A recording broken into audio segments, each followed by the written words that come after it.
all of humanity gets transported into the stomach of a 100-ton massive fish. Outside is a world with only ocean, no land whatsoever. The giant fish periodically swallows seawater containing supply crates which flow into its stomach. People can open them to get water and food, as well as tools or blueprints that help them survive inside the stomach. The fish also swallows dangerous sea creatures. Humans must keep developing to survive. The giant fish feeds on algae. Each time it eats, massive amounts of seawater pour into the stomach. After the seawater drains, tons of algae remain. At this point, the fish stops swimming and digests the algae in its stomach. The algae moves incredibly slowly toward the digestion pit in the stomach. Since I obtained a special ability to hear the fish's thoughts, I learned that if I actively throw algae into the digestion pit, it speeds up the fish's digestion, and the fish swims for longer periods. As a result, I get more supplies each day compared to everyone else. This time, while moving algae, an accident happens. Something slashes a long gash across my arm. I scramble backward, and the sound of a shell smacking against the flesh walls echoes out. Since my arm keeps bleeding and needs bandaging fast, I hold my breath and inch closer to the algae pile. Finally, I see what the unknown creature looks like. It's an abnormally large shrimp with a sharp spike on its head. My arm must have been slashed by that spike, but it doesn't seem aggressive. It just keeps bouncing in place. Right now, my fear fades, quickly replaced by anger. I have no medical supplies, and if things go wrong, I could die from infection. Furious, I kick the big shrimp away to keep it from slashing me again with its spike. Then I tear a strip of fabric from my undershirt and do a quick bandage job on the wound. After stopping the bleeding,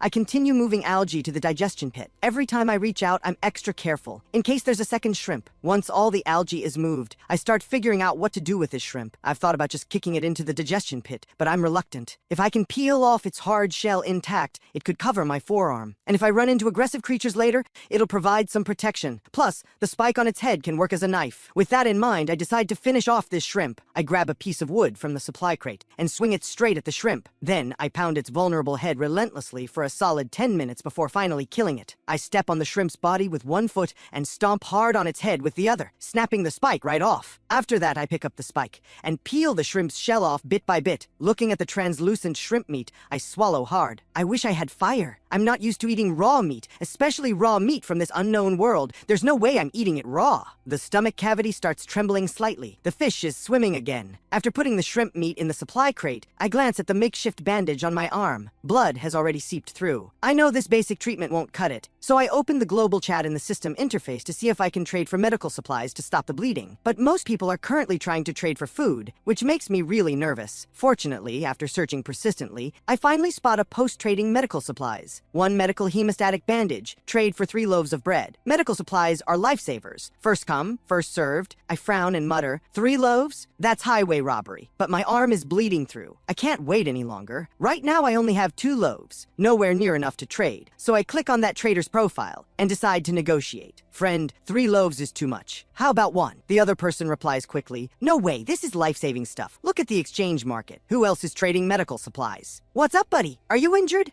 I don't plan to tell the truth to avoid them jacking up the price. Not really. I just have a strong sense of crisis, so I like to prepare ahead. Fair point, buddy. You're absolutely right. Then I won't trade my hemostatic bandage anymore. I'll keep it for emergencies. Thanks for the reminder. I panic immediately. Wait, friend. How about 2 loaves? Buddy, you're actually injured, aren't you? I see he figured it out. But thinking about it, it's only the second day in this world. And while most people are trading food, only I want medical supplies. That already gives it away. 2 loaves and 1 bottle of water? That's all the food I have left. If you still won't trade, there's nothing I can do. I send this message with finality, and it truly is all my food. If the trade goes through, I'll only have 2 bottles of water left. If today's 3 supply crates don't give me food, I'll have to survive on water alone. Bro, don't think people are that bad. I won't jack up the price. How about this? 1 loaf and 1 bottle of water, and we've got a deal. Seeing this message, my heart leaps with joy, but it feels a bit unreal. Did I actually run into a good person? Sure enough, the trade request changes to 1 loaf and 1 bottle of water. I click accept without hesitation. The bread and water in the supply crate flash with blue light and instantly vanish, replaced by a roll of hemostatic bandage. I grab it immediately, unwrap the fabric strip from my wound, grit my teeth and rinse the wound with half a bottle of water,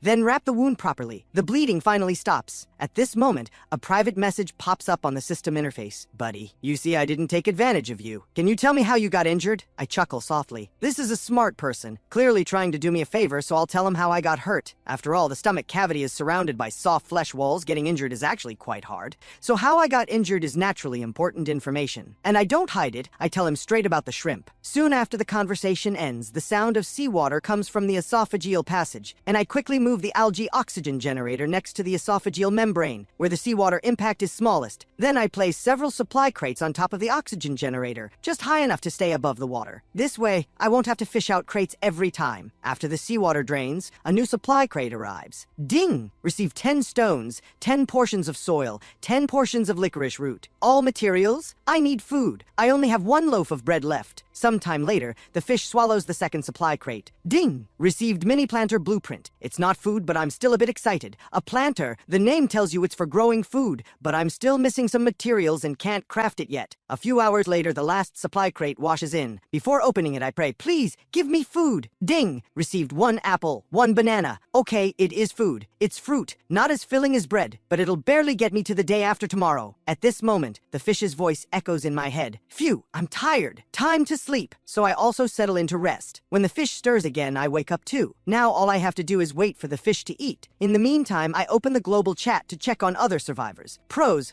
I'm out of food. All I have left is a watermelon seed. Can someone help me out? Just trade for 1 loaf. A watermelon seed is absolutely useless. We don't even know how to plant anything yet. And you want to trade it for a whole loaf? Dude, stop begging. You've been shouting since yesterday. Right now, everyone gets 1 supply crate a day, and whether you get food is pure luck. Most people are short on food. Who's gonna trade you for a useless watermelon seed? Seeing this message, I think for a moment. The watermelon seed can definitely be planted in the planter. So I click on that person's profile and send a message. The other person replies quickly, "Boss, are you looking to trade for the watermelon seed?" "Yes, but I'm not trading bread. I'm offering raw shrimp meat." "No problem, as long as it's edible." "But boss, where did you get shrimp?" The person is clearly surprised. I briefly explain how I got the shrimp meat. I'm not used to eating raw meat, and it'll spoil in a few days. So I might as well trade it for your watermelon seed. "Thank you so much, boss." The next second, the watermelon seed trades over. Holy crap, this shrimp meat is huge. "Boss, my name's Marcus. If you ever need anything, just say the word." "No problem. Happy to help." After the pleasantries, I close the system interface. Sometime later, the fish starts eating, and I prepare to move algae, afraid of getting attacked by shrimp again. Today, I strap yesterday's shrimp shell onto my forearm for protection. Then, before moving algae each time, I carefully swipe through the algae pile. Sure enough, I encounter 3 shrimp, even more than yesterday, thanks to the sharp spike. Dealing with them this time is much easier. Shortly after, today's first supply crate rushes into the stomach cavity. Ding! Received canned peaches. My heart lifts. This is good. High sugar content, lots of energy. While happily waiting for the second crate, Marcus sends me a message. "Boss, do you still have any of that spike shell lobster meat?" I pause for a moment. "How do you know the shrimp is called spike shell lobster?" "It's in the creature archive. I stumbled on it by accident." I immediately open the archive. There really is a new creature entry. No wonder they're always hiding in the algae piles. Algae is their food. But immediately, a question pops into my head. Right. Why hasn't anyone else encountered spike shell lobsters? After some thought, I come up with a possibility. Could it be that because I help the fish speed up digestion every time, it's active much longer each day than other fish, so it's swum into waters where spike shell lobsters live? That must be it. Looks like I'm way ahead of everyone else. But this news doesn't make me happy. It actually worries me. The farther the fish gets from where it was born, the more sea creatures it'll encounter. If the fish swallows a creature I can't handle, I'm done for. Boss, this spike shell lobster meat is great stuff. Eating it adds 1 point to strength, so I'd like to trade a blueprint I just got for another piece of lobster meat. Seeing this message, I'm stunned. The lobster meat adds stats. What blueprint did you get? An armor blueprint. Spiked helmet. Looks like it's made from spike shell lobster shells. My heart leaps again. What a coincidence. A perfect match. An armor blueprint delivered right to my doorstep. I accept the trade without hesitation. Then I check it right away. Spiked helmet crafting requirements. 3 intact spike shell lobster shells. 5 cloth scraps. I have just enough shells, but I don't have cloth scraps yet.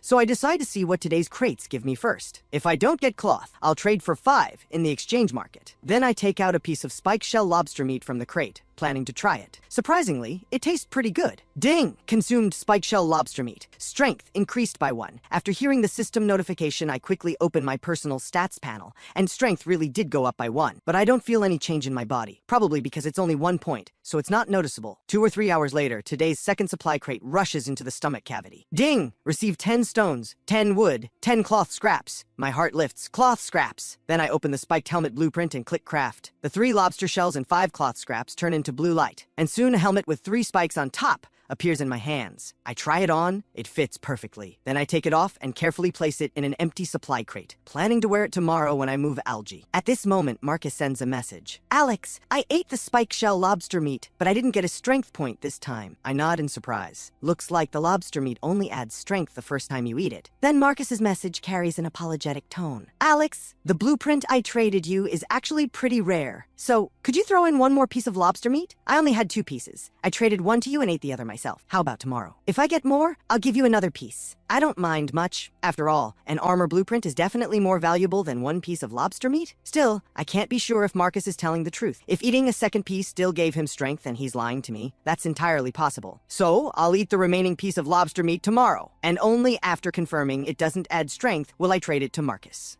Soon after, the sound of churning seawater comes from the esophageal passage. Today's last supply crate arrives.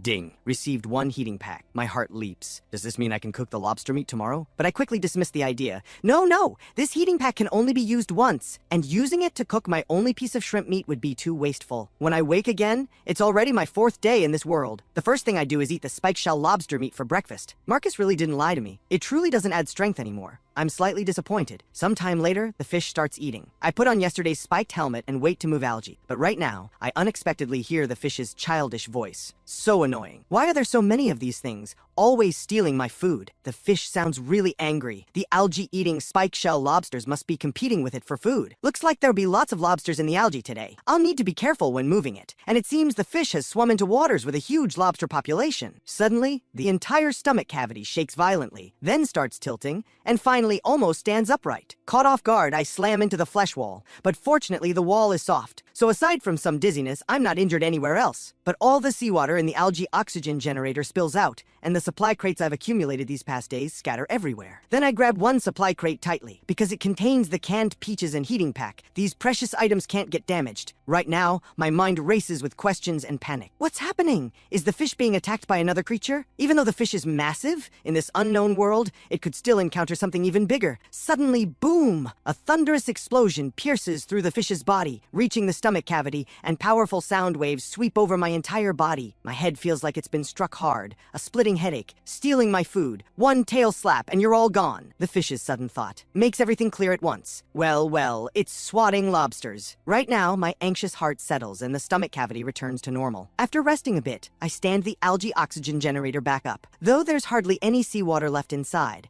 the fish will eat soon and refill it. I gather the scattered supply crates one by one. At this moment, the fish starts eating, and seawater rushes in. I immediately open the system interface, locate the algae oxygen generator, and click repair. Seawater automatically flows in. Then I begin today's algae moving work, while being careful not to get stabbed by spike shell lobsters. But after moving everything, to my surprise and delight, there are 10 dead spike shell lobsters in the algae, clearly all killed by the fish's slap. The sound of its tail swinging almost killed me from the shockwave alone. Its power is unimaginable. Plus, this is just the fish's first feeding today, and I've already got 10, so by the time it finishes eating today, won't I have at least 50 or 60 total? But I'm thinking, if I just pile up the lobsters like this, the next wave of seawater will wash them away. So I come up with an idea. Make another algae oxygen generator, then arrange them in a V-shape against the stomach wall, and use the triangular space in the middle to store lobsters. An extra oxygen generator won't hurt, and I have plenty of materials anyway. Soon, the second feeding begins. I pile the lobsters in the corner and shield them with my body against the seawater. Then I open the algae oxygen generator blueprint and successfully craft a second one. Next, just as planned, I arrange them in a V-shape. That perfectly encloses the 10 lobsters. And now, it's my 4th day in this world. While the fish is eating, an unknown creature several meters long appears in the seawater flowing into the stomach. Even worse, my flashlight's battery runs out at this exact moment, and the stomach cavity plunges into complete darkness. The next moment, the unknown creature leaps from the water and lunges at me. I can't help but strain my eyes trying to see, but it's futile. The unknown terror magnifies endlessly in the darkness. Suddenly, crack! My head takes a violent impact, and I feel what seems like some creature's claws gripping hard onto my spiked helmet, making a sharp scraping sound. Extreme fear numbs my entire body, and my left hand holding the spike trembles uncontrollably. I keep telling myself to stay calm. Suddenly, I feel something wrap around my neck, and the slimy, slippery sensation makes my scalp tingle instantly. In the pitch darkness, I instinctively think it's a massive monster's tentacle. Then it starts constricting,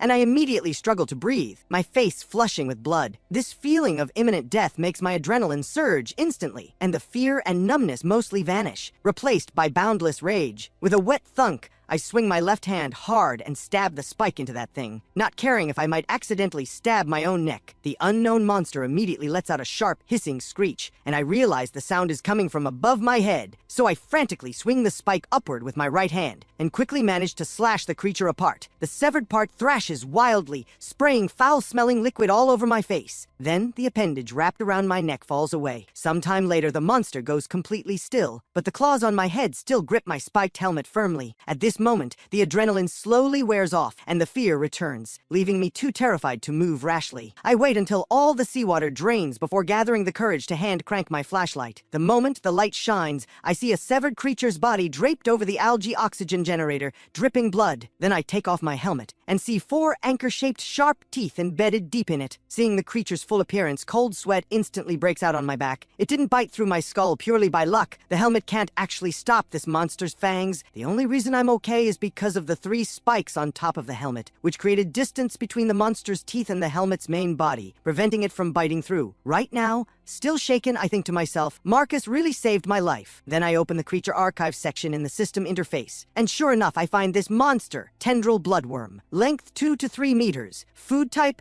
blood. Description, a parasite living inside giant creatures. Sharp teeth can easily crush an adult skull. Teeth can be crafted into tools. Reading the description, I feel even more terrified. Surviving this time was pure luck, getting and crafting the spiked helmet blueprint ahead of time. Suddenly, churning seawater sounds from the esophageal passage, and I remember the fish hasn't finished eating yet. So I quickly pry the bloodworm's head off the helmet and toss it aside, then put the helmet back on. Also, I don't leave the triangular space between the oxygen generators, and fortunately, until the fish finishes eating, I don't encounter any more bloodworms. Only then do I come out to start moving algae and collecting spike shell lobsters. During this time, every so often, I recharge the flashlight to ensure enough power for emergencies. I really don't want to experience encountering an unknown creature in darkness again. Half an hour later, all the algae is moved into the digestion pit, and I also toss the bloodworm's body in to get rid of it. After counting, I've obtained 58 spike shell lobsters today. 8 of them are still alive and weren't hit by the fish, so their shells are intact and can be used to craft spiked helmets. The remaining 50 have badly shattered shells, completely unusable, so I decide to trade them in the exchange market later. Then I open the system interface and click on Marcus's profile, and directly send him 3 spike shell lobsters as a gift, plus a freshly crafted spiked helmet. Sometime later, today's first supply crate arrives. Ding! Received 1 iron ore, 1 copper ore, sand and stone powder. I'm slightly surprised. I can actually get metal ore. Next, I plan to trade spike shell lobster meat with other survivors. Doing some quick math, today is my 4th day in this world, and other survivors only get 1 supply crate per day. So including the one the system gave on day 1, they currently have 5 total. Meanwhile, with me speeding up digestion, the fish swims about 3 times the distance of other survivors' fish each day. I encountered spike shell lobsters on day 2, so after calculating, I'm guessing some people should be encountering them today. With that in mind, I immediately open global chat, and sure enough, people are discussing it. Holy crap, shrimp, dozens of centimeters long. Has anyone else seen these? And there are even more skeptics below, dude. Are you hallucinating from hunger? Clearly, only a few people have encountered spike shell lobsters so far. So a sense of urgency rises within me because in a few more days, all other survivors will encounter them.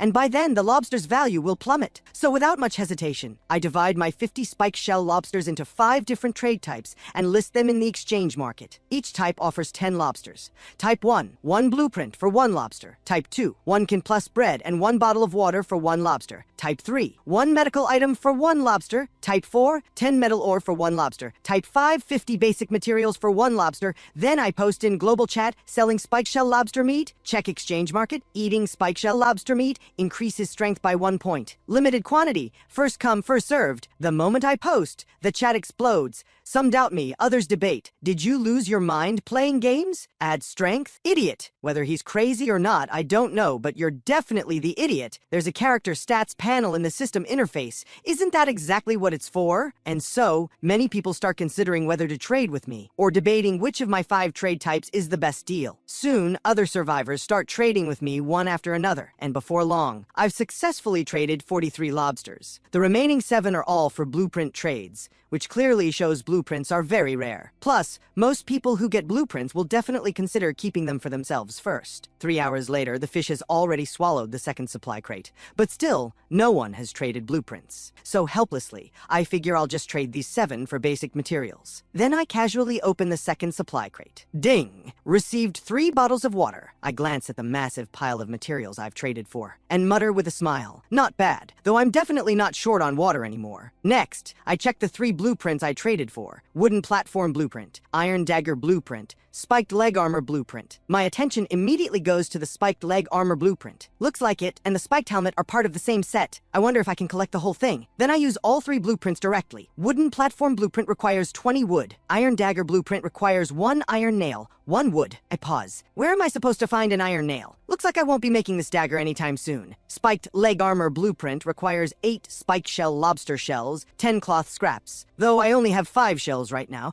I should be able to craft it tomorrow. After checking the blueprints, next I look at the food I traded. 10 canned goods, 10 loaves of bread, 10 bottles of water. Food's no problem for a while. 9 medical items, all hemostatic bandages, plus 1 box of anti-inflammatory pills. Metal ore totals 100. 50 iron ore, 50 copper ore. Finally, basic materials total 500 portions. Next, I decide to craft a wooden platform to see what it looks like. I open the blueprint and click craft. A platform supported by 4 wooden stakes immediately appears before me, and I shout with delight. This height is just above the seawater. I won't have to be soaked in seawater several times a day anymore. These past days, I've been constantly wet and sticky. It's been awful. While thrilled, I'm also a bit worried. Is the wooden platform sturdy enough? Will the seawater wash it away? So I push hard on it and discover the platform's 4 stakes seem to have fused with the stomach cavity. They won't budge at all. After that, I craft 6 wooden platforms in a row, forming a 2x3 platform. Then I move all the supply crates onto the platform, no more worrying about them getting washed away. Then I remember the mini planter blueprint. Could I not craft it before because I didn't have a platform? Thinking this, my eyes light up, and I immediately click to craft the mini planter. It works. Then I plant the watermelon seed in the mini planter. But there's no sunlight here. I wonder how long the watermelon will take to mature. With nothing else to do,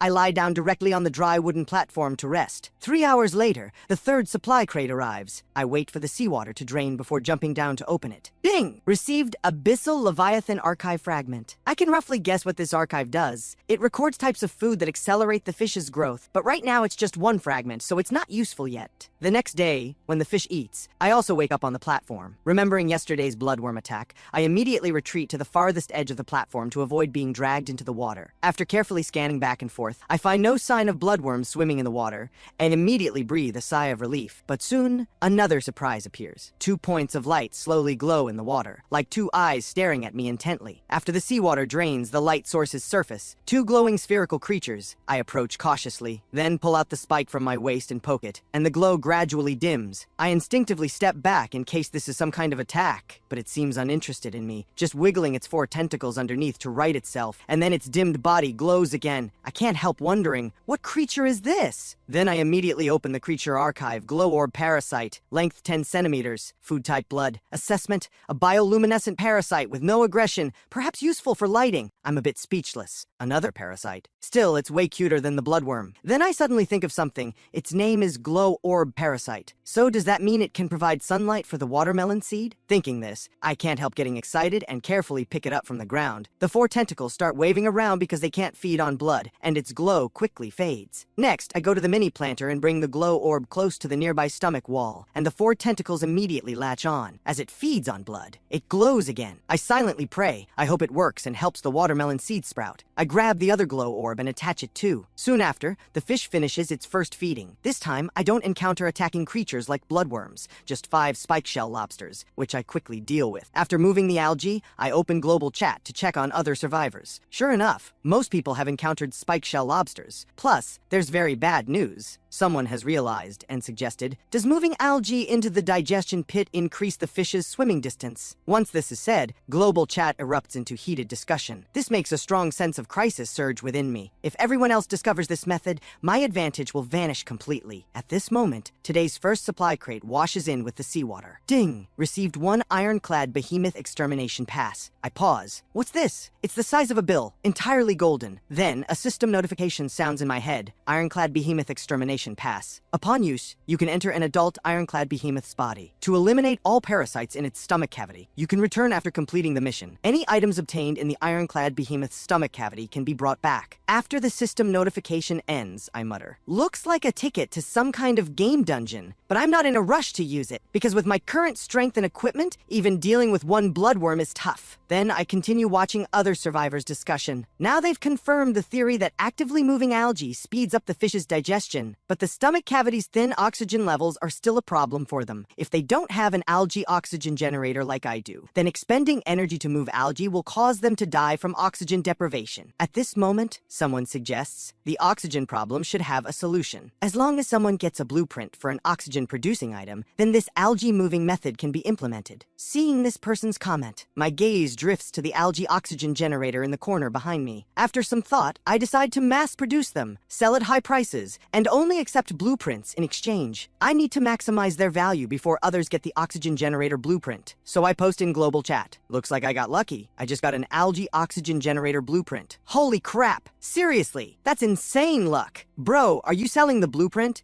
Name your price. Only a fool would sell it to you. Bro, craft one and sell it to me. I'll pay well. And so, everyone starts asking me about the price of the oxygen generator. I'm not in a rush to sell. I decide to do some hunger marketing first. Everyone, don't rush. I'm not planning to sell today. After all, I don't know how much oxygen this generator produces yet. So I'll test its effectiveness for the next 2 days and sell the day after tomorrow. Though I say this, there are still a few people in private messages trying to buy early. A few hours later, private messages reach over 10,000. I directly propose the condition of trading for blueprints, which quickly deters most people. In the end, only 8 people agree, but I'm still very pleased. Then, close to the end of the next feeding, I craft 8 oxygen generators with the algae left in the stomach and successfully trade for 8 blueprints. Soon after, the second supply crate arrives. Ding! Received 1 sweet potato seed. At this moment, my mood lifts even more because seeds are what can guarantee a stable food supply. So I craft another mini planter and water it with half a bottle. Then I feast. Now that I have plenty of food, there's no need to go hungry. At this moment, a private message arrives. Hello, my name is Adrian, the one who suggested the algae moving theory in global chat. I'd like to trade for an oxygen generator if that's possible. Reading this message, I literally laugh in disbelief. So she's the one who might end my advantage, and she still dares to come trade with me. Sorry, not interested. Adrian replies persistently. I'll trade you a blueprint, and I can even provide any materials you need. Still no, not trading. But she still doesn't give up. I know you want to use this opportunity to stay ahead of everyone else. But in this unknown world, being far ahead alone isn't a good thing. The farther you go, the closer danger gets. I alone can't help you directly, but we can warn each other and prepare early. Looking at this message, I think, indeed, I nearly died when I encountered the bloodworm. If someone had warned me in advance, I could have prepared. That feeling of being close to death, I really don't want to experience it again. And so, she convinces me. All right. You make a good point. I'll trade you one. Pleasure doing business. After the blueprint trade's over, I open it to check. It's a fairly valuable weapon. The fish has finished eating for today, so I plan to rest as well. Before sleeping, I glance at the mini planter I've been hoping for. It's already sprouted. My face instantly lights up with delight. The glow orbs really can substitute for sunlight. But then another question appears in my mind. These things are parasites feeding on the fish's blood after all, so if I collect too many, they'll definitely harm the fish. So I decide to only keep 10 from now on and kill any extras. When I wake the next day, I see the sprouted watermelon seedling has already grown to over 10 centimeters, and the sweet potato has grown 5 or 6 centimeters. I'm instantly overjoyed. Food self-sufficiency is almost here. Next, I put on the spiked helmet and craft spiked leg armor with 8 spiked shell lobster shells and 10 cloth scraps. Then I open yesterday's 8 traded blueprints, and among them are actually 4 pieces of the spiked shell lobster armor set: spiked belt, spiked boots, spiked bracers, spiked groin guard. At this moment, my face breaks into a smile again, and I check the materials needed for these blueprints. The spiked armor set is no problem. I should be able to craft all of it soon. I currently have 10 shells left, so I decisively craft the spiked groin guard and spiked boots. Now, wearing 4 pieces of equipment, I clearly feel my body getting heavy. This makes me realize a problem. If I add the other 2 pieces I haven't crafted yet, my body probably can't handle it. Then I open my personal stats panel, which shows everyone's normal stat value is 10, and my strength is clearly weak. In other words, to wear a full set of equipment smoothly, I need to find a way to increase strength. Doing rough calculations, I need to raise strength to at least 15 points. Soon after, seawater rushes in, and today's first supply crate is coming. Suddenly, something shoots through the water below, kicking up a trail of splashes on the surface. I reflexively retreat to the inner part of the wooden platform and search for the creature's shadow. Right now, my expression is extremely serious. I thought creatures only came in with algae during feeding, but it seems creatures can also enter when the fish swallows supply crates. Fortunately, that thing doesn't seem to have any intention of attacking me, but rather desperately wants to escape this cramped space. Sometime later, all the seawater drains, and I see a 1-meter-long glowing band, bouncing continuously on the ground, until soon it seems to run out of energy and its glow gradually dims. So I cautiously walk over. Pick it up! It's not very heavy, about 40 or 50 pounds. Then I open the creature archive. Silver-scale dartfish, length 1 meter. Description: smooth skin, extremely fast in water. If struck, minor injuries affect bones and muscles. Severe injuries affect internal organs. Firm, bouncy meat. Skin can be used to craft diving suits. Reading the description, I'm grateful I already crafted the platform. If I'd been hit by this in the water, the consequences would be unthinkable. Also, I learned this fish is edible. I wonder if it adds stat points like the spike shell lobster. This makes me nervous. What I need most right now is to increase strength. Then I use the spiked blade to make it into sashimi, and after eating 1/3, the system sounds ding. Consumed silver scale dartfish. Constitution increased by 1, agility increased by 1. My face lights up. It added 2 stats. Though not the strength I hoped for, adding 2 stats at once still makes me happy. At this moment, Marcus sends me a message. Alex, thanks for the spike shell lobsters and helmet you gave me the other day. I just got a recipe, so I'm sending it to you now. My eyes immediately light up. It's a fertilizer recipe. Perfect timing. With fertilizer, I can accelerate crop growth in the planters and reach food self-sufficiency sooner. Ding! Basic fertilizer recipe requires crafting and fermentation barrel, plus 5 portions of licorice root, 5 portions of fish waste. I pause. I have the fermentation barrel and licorice, but where do I find fish waste? Can I get waste from the digestion pit? Thinking this, I suddenly remember the waste scoop blueprint I got earlier, and it clicks. The waste scoop must be for scooping fish waste from the digestion pit. So I decisively craft it with 5 wood, then add 5 portions of licorice to the fermentation barrel.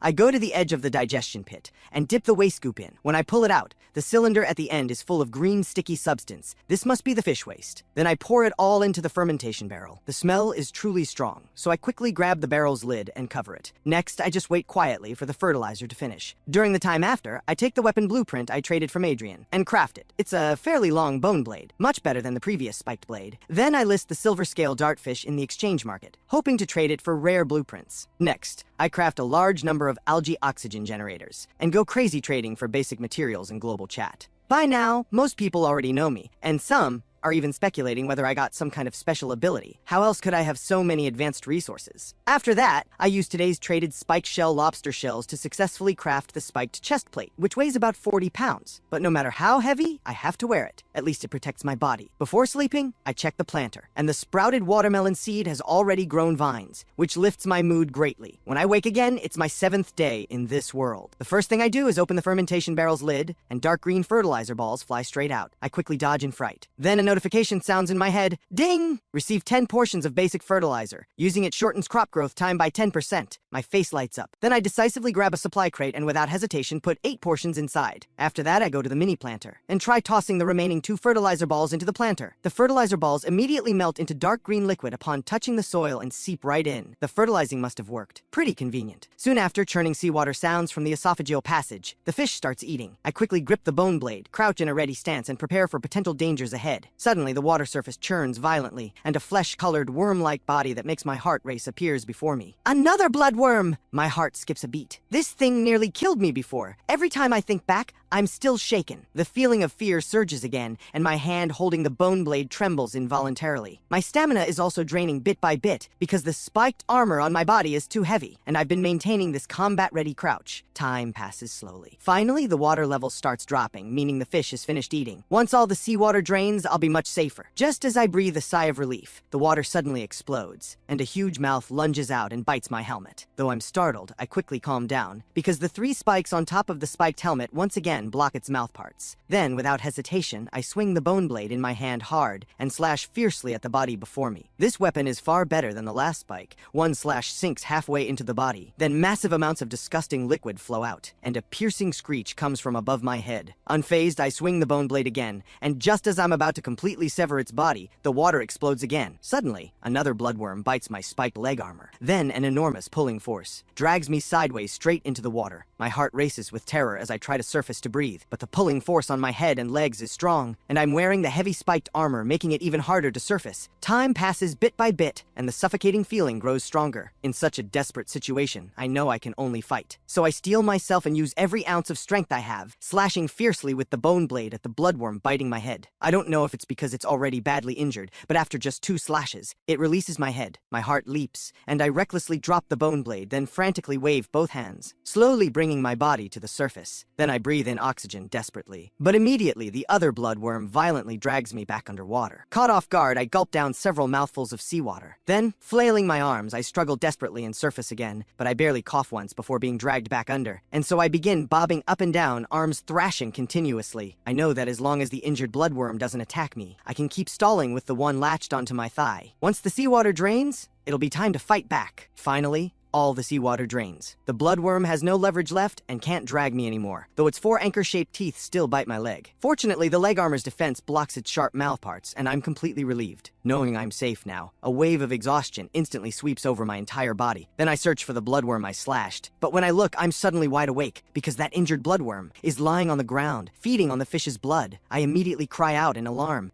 Then, with strength from nowhere, I break free from the restraints on my legs and grab the bone blade I'd thrown aside. A few quick slashes take down the tendril bloodworm at my feet. I rush toward the one still feeding. Several more strikes finally kill it. The glow orb parasites are small, so their blood-sucking is manageable. But with mouths this massive, letting a tendril bloodworm feed unchecked would be disastrous. I carefully pry the teeth attached to the stomach wall. A tennis ball-sized circular wound appears on the stomach wall. Furious, I kick the tendril bloodworm aside. Now the problem is how to stop the bleeding. Suddenly, inspiration strikes. I can use a glow orb parasite. I quickly climb the ladder and catch one, then press it over the wound. Its 4 small tentacles latch firmly onto the surrounding stomach wall, sealing the wound completely. I am thrilled. The method actually worked. With all crises resolved, overwhelming exhaustion crashes over me, but I still can't rest. The Leviathan's feeding phase isn't over, and the next wave of seawater is coming. I realized the spiked armor set, though heavy, protected me perfectly during the attack. The importance of equipment is undeniable. I also realize there's no need to observe when seawater fills the stomach. I can simply hide and wait for the water to drain completely. Then check for any creatures that entered. The hiding spot? Behind the stone algae oxygen generator. The first time I encountered a tendril bloodworm underwater, I stood in the corner space formed by the generator. That's what blocked the creature's underwater attack. So I haul the algae oxygen generator onto the wooden platform, severely compressing the already small 6 square meter area. Now only about 2 square meters of space remain. At this moment, I seem to have exhausted my last bit of strength. I feel utterly drained, with no energy left to move seaweed. After a while, the fish feeds again. I hide behind the algae oxygen generator as planned, staying there until the entire feeding phase ends. No incidents occur during this time. After eating the high-sugar canned food and resting extensively, my energy recovers significantly. Once I confirm no large creatures are present, I climb down and begin moving seaweed with peace of mind. 2 hours later, the seaweed is finally moved. I climb onto the cramped platform to rest. 3 hours until the fish's next feeding. Then Adrian messages me, "Alex, I want to trade something with you. I have no fondness for this person, and I'm already exhausted." So I reply directly, "If you want a second algae oxygen generator, you'll need to trade blueprints." "Alex, you've got it wrong. I want 20 algae oxygen generators and a full set of spike shell lobster armor." I laugh in disbelief. Is this person delusional? Why don't you take a look at what I'm offering first? Golden silk fruit, the seed of golden silk seaweed. Eating it grants +5 strength. Reading this, my whole body trembles. 5 points of strength, exactly what I desperately need right now. With those 5 points, I can easily handle the heavy spiked armor set. It's now day 7 in this world, and I already have a complete set of spike shell lobster armor, but it weighs 100 kilograms total, creating a huge burden with my low strength stat. So I trade on the exchange market for a plant called golden silk seaweed. Its fruit grants +5 strength when consumed. This is exactly what I need. I open the seaweed planter box blueprint I traded for earlier and craft it. A planter twice the size of the algae oxygen generator appears before me. 2 hours later, when the fish swallows today's second supply crate, the seaweed planter box box automatically fills with seawater. I carefully plant the golden silk seaweed inside. Then I open the supply crate. Ding! Equipment slot acquired. I freeze. A notification appears on my personal stats panel. Opening it, I find a new box on the interface, and a voice announces, "The equipment slot can store one piece of equipment or weapon." Joy floods through me. I try placing my heaviest piece, the spiked chest plate, into the slot. After a flash of blue light, the spiked armor vanishes from my body and appears in the equipment slot. With another thought, the spiked chest plate reappears on my body. I can't help but marvel. This equipment slot is incredible, and I should be able to acquire more. During the 3 hours waiting for the next supply crate, I continue crafting algae oxygen generators, trading them on the exchange market for basic materials. By now, other survivors know that without self-generating oxygen, they'll suffocate while moving seaweed to aid the fish's digestion. So my daily trade volume is enormous. My basic materials now nearly fill my 20-plus supply crates. This troubles me. Where will I store the rest? Just then, the fish delivers today's third supply crate, containing a storage locker blueprint. I stare, stunned. Then ecstatic joy hits. Heaven is helping me. I open the blueprint. Storage locker blueprint requires 20 wood. Perfect! Not many materials needed. I immediately craft it. 20 pieces of wood fly out from the supply crate, assembling in midair into a 2-meter-tall, 1-meter-wide wooden cabinet. According to the blueprint description, the storage locker has 100 internal slots, each holding up to 100 units of resources, meaning one storage locker can hold 10,000 basic resources.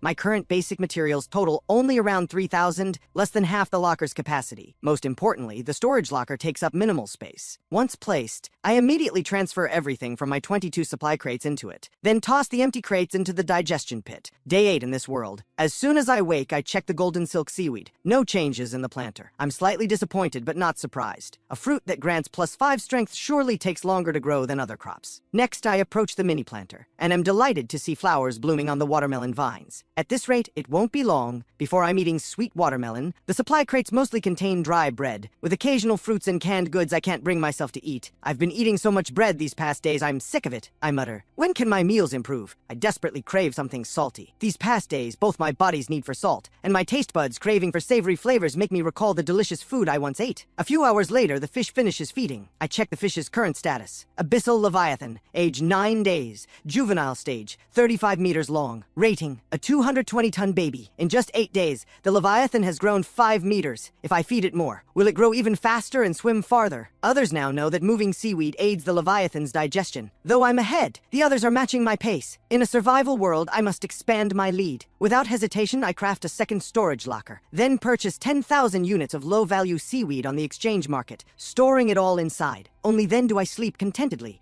When I wake again, it's day 9 in this world. Something terrifying appears on global chat. The survivor count in the upper right corner begins dropping rapidly. At first, it falls by dozens, then hundreds. But soon, tens of thousands die per second. I figure the timing. Others must be encountering tendril bloodworms. Those who survived paid a heavy price. They begin flooding global chat, asking how I survived the crisis. Seeing these messages, my eyes light up. This is the moment I've been waiting for. I have Marcus spread the word on the exchange market. Spiked helmets can block tendril bloodworm attacks to the head. The channel explodes, and people frantically seek out Marcus to buy. I lend him the spiked helmet blueprint, and have him mass-produce and trade them daily. Each helmet costs 100 basic materials, or 10 units of food or bottled water. Metal ore can substitute for materials. This way, I massively expand my inventory again, sharing some with Marcus. When today's second supply crate arrives, opening it yields instant noodles. Pure joy floods my face. Finally, something salty. In my current survival situation, this isn't just beef-flavored noodles, it's a beef hot pot feast. I sit on a supply crate, fill the noodles with water, then retrieve a heating pack from days ago and place it underneath. I slice spike shell lobster meat and add it in, enjoying an incredibly satisfying hot pot meal. The happiest day since arriving in this world. On day 10, unexpected trouble strikes again. The supply crate doesn't arrive at its usual time. I wait an extra hour. Still nothing. Yet other survivors are already showing off their new items on global chat. This means I'm the only one with a problem. I urgently try to figure out why. Just then, the esophageal passage membrane suddenly opens. I snap alert and look over, thinking the supply crate finally arrived. But the entrance doesn't flood with seawater like before. My mind races.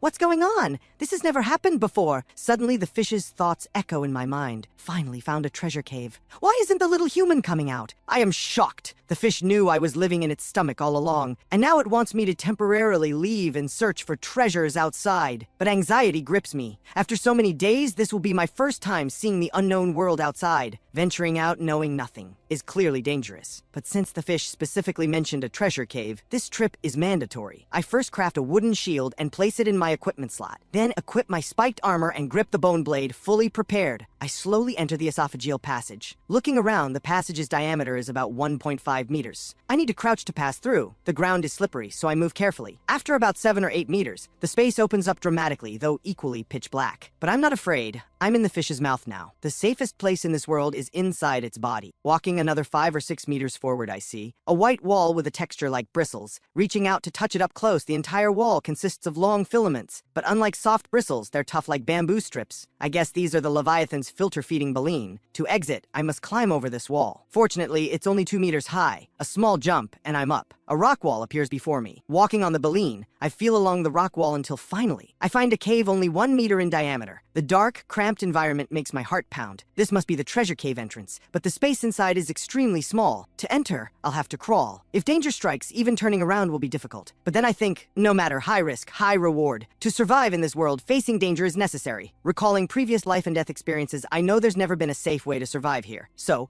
holding the wooden shield above me, I decisively crawl into the cave. The cave interior is entirely rock. Crawling on the ground, I keep the wooden shield in front to block any monster attacks. After crawling about 10 meters, sweat soaks my forehead. After another 10 meters, the surroundings grow increasingly damp. Water begins pooling on the ground. The deeper I crawl, the higher the water level rises, eventually filling half the cave's space. This makes things worse. My body submerged in water while my head strains upward. The position is unbearably uncomfortable. More importantly, I don't know what strange creatures might lurk in the water. Suddenly, splat, something drops on my head. I quickly feel it. A glob of translucent slime. Disgusted, I shake it off. But then something underwater brushes past my arm. Startled, I jolt like I've been electrocuted. Jerking my hand upward, water splashes loudly, echoing continuously through the silent cave. I forcibly calm myself. The murky water and dim light make it impossible to see what's beneath the surface. So I look up toward where the slime dropped from. The sight revolts me. The cave ceiling is covered in that slime, looking like some creature crawled across it. But I swallow my disgust and continue forward. As I go deeper, the slime becomes more abundant, even coating the underwater ground. The slime makes my hands and feet slip, preventing me from getting traction. This slows my crawling speed even more, and I fall into the water several times, so I decide to rest for a bit. But shortly after resting, I hear a faint sound, like something slowly crawling on the rock wall. I quickly turn my head, searching for the source. Finally, on the ceiling, I spot a flat, soft-bodied creature. It's completely transparent with visible organs about 20 centimeters long. The creature's overall appearance isn't terrifying, and it seems to have no intent to attack, just slowly crawling along the rock wall, leaving a long trail of slime. I ignore it. Having rested enough,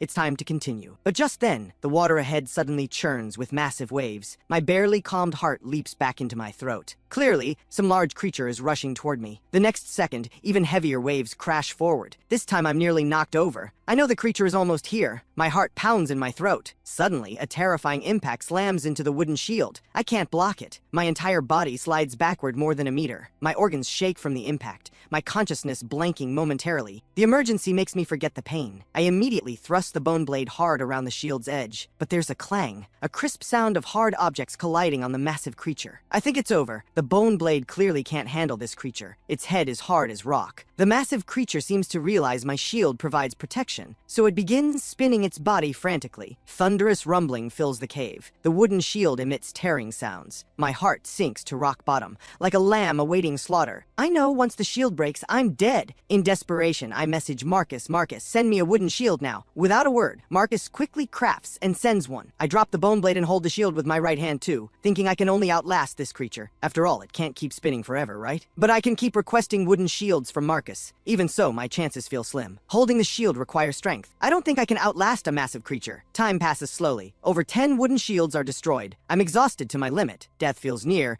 but I'm not afraid. This was my choice. Crack! The wooden shield breaks completely. I finally see the massive creature's full form. Its body fills 80% of the entire cave. It looks like an earthworm overall, with a sharp triangular bone spike on its armored head. By spinning that spike, it shredded over 10 of my shields. Then I see the armor split down the middle, revealing the creature's hidden mouthparts packed with sharp, thin teeth. At this moment, I accept my fate and stop resisting, feeling that waiting for death is torture. But just as the massive creature is about to bite me, a massive cry invades the entire cave, causing violent tremors. The next second, the fish's thoughts echo. You little worm are truly hateful, daring to block my human's path. Get lost. Hearing this, the massive worm's biting motion freezes. Its terrifying maw immediately retracts, then it trembles all over as if encountering a natural predator. But my condition isn't good either. The sound waves from the fish's voice were too violent, passing through the cave and my body, making my vision darken and head spin. After recovering for a while, I carefully look at the massive worm. It's frozen in place, not daring to move, so I boldly get up. Seeing this, the massive worm suddenly contracts its body and vanishes without a trace the next second. I can't help but find it amusing. To a 40-meter fish, it really is just a little worm. At this moment, I finally release a huge sigh of relief and rest against the rock wall. Then through the system interface, I request water and bread from Marcus. After recovering some stamina,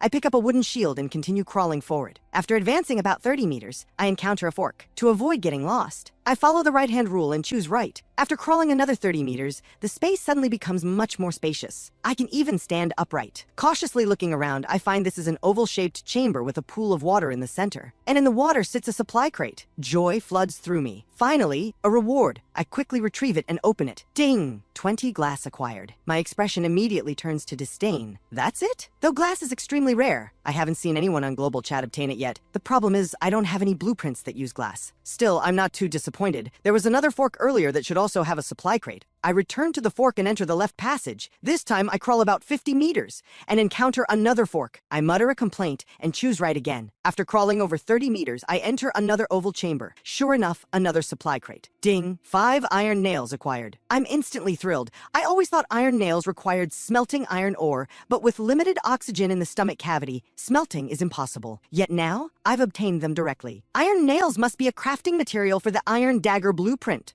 After confirming nothing else is around, I send both supply crates to Marcus for storage, then return to the second fork and decisively enter the left passage. This one is exceptionally long. I crawl nearly 200 meters before finally entering a spacious chamber. This chamber is noticeably larger than the previous two, and the water in the center is remarkably clear. Moreover, there's another cave passage at the back, seemingly leading to further exploration. I first approach the chamber's center. Like before, there's a supply crate here, but it's not in the water. It's on a rock platform, and this supply crate is rimmed with gold. My eyes light up. Wow, the contents must be special. With excitement, I slowly open the supply crate. Ding! Mini aquarium blueprint, iron cleaver blueprint, fishbone armor blueprint acquired. My excitement is indescribable. 3 blueprints at once. I open the blueprints section of the system interface to examine them. Mini aquarium blueprint requires 10 stone, 10 glass, 10 sand. Iron cleaver requires 3 iron nails, 1 wood. Fishbone armor requires large fishbone, 100 golden silk seaweed fiber, 50 fish fat, 100% silk. After reading, I pause. The first 2 blueprints are fine.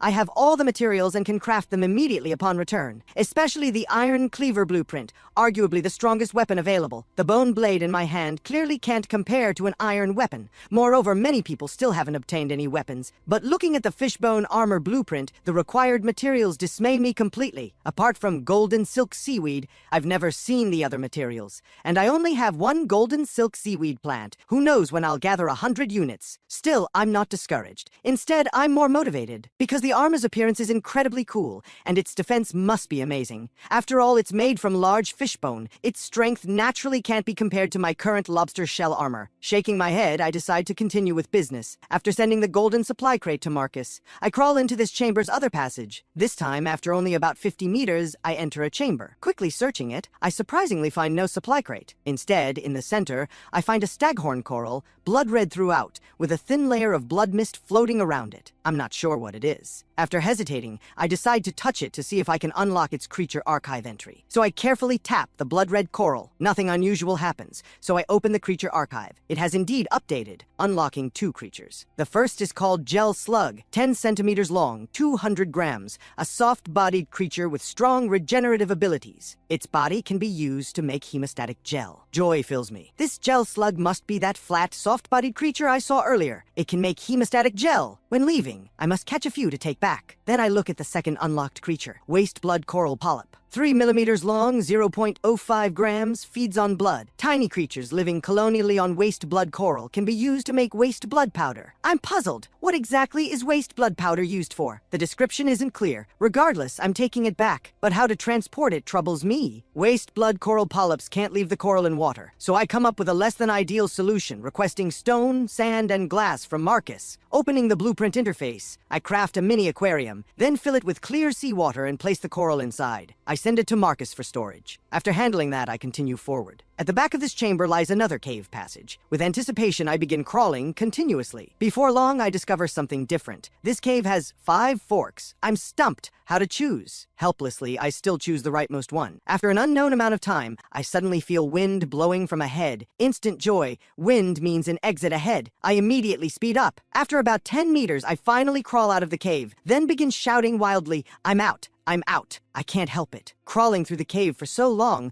the oppressive darkness of cramped spaces made me feel nearly desperate. But after the joy, I'm completely stunned. Why are there stars in the sky? Looking at the star-studded sky, I freeze completely. I didn't return to the fish's mouth. Then where am I? 10 days in this world, and this is my first time seeing the outside. Though it's nighttime, the ocean isn't dark because there are 10 moons in the sky. Then the Leviathan's thoughts echo in my mind, little human. How did you get outside? It's dangerous. Come back quickly. I'm startled. The fish's voice sounds urgent. Clearly, it thinks I'm too fragile to be safe alone in the outside world. Obediently, I immediately return to the cave and begin crawling back. But after crawling a while, I encounter 2 forks and am completely lost. I can't find the way back. The Leviathan's thoughts echo again. What's wrong, little human? There's still something on the right you haven't taken. My confused expression instantly turns to delight. It seems the fish can sense the cave's interior. Then I can follow its guidance. So I obediently crawl right. After that, whenever I encounter a fork, the fish expresses puzzled thoughts, and I crawl according to its directions. After 4 or 5 forks, I finally enter another chamber. This place is piled with elongated mud. I grab a clump, and the system announces, "Ding! 1 rock-burrowing worm feces acquired." Shocked, I quickly throw it away, then continue searching around. The fish's thoughts clearly indicated this is where the last treasure is located. But after searching extensively, I find nothing else. Just mud, nothing but mud. Could this be the treasure? After thinking, it makes sense, since it can only be used as fertilizer. Maybe this rock-burrowing worm feces can make plants grow faster in the fish's stomach. So I request empty supply crates and a shovel from Marcus. Once I finish digging it up, I can return to the fish's stomach and rest properly. As I dig, the small mountain gradually collapses. Suddenly, I see something different. The mountain's peak reflects sparkling light. There's treasure buried inside. I immediately speed up my digging until the entire mountain becomes a small mud pile. I finally see it clearly, a peculiarly looking plant. About half a meter tall, its trunk splitting into 3 branches with several crystal leaves. Quite beautiful. At the branch tips hang rock-like fruits. I have no idea what plant this is, so I decide to touch it. But the moment I touch it, the stone drops. Startled, I quickly catch it. The next moment, a system notification appears in my mind. Stone fruit acquired. I'm stunned. This stone is actually tree fruit. Since it's fruit, it should be edible, right? So I open my mouth, preparing to taste it. But hesitating,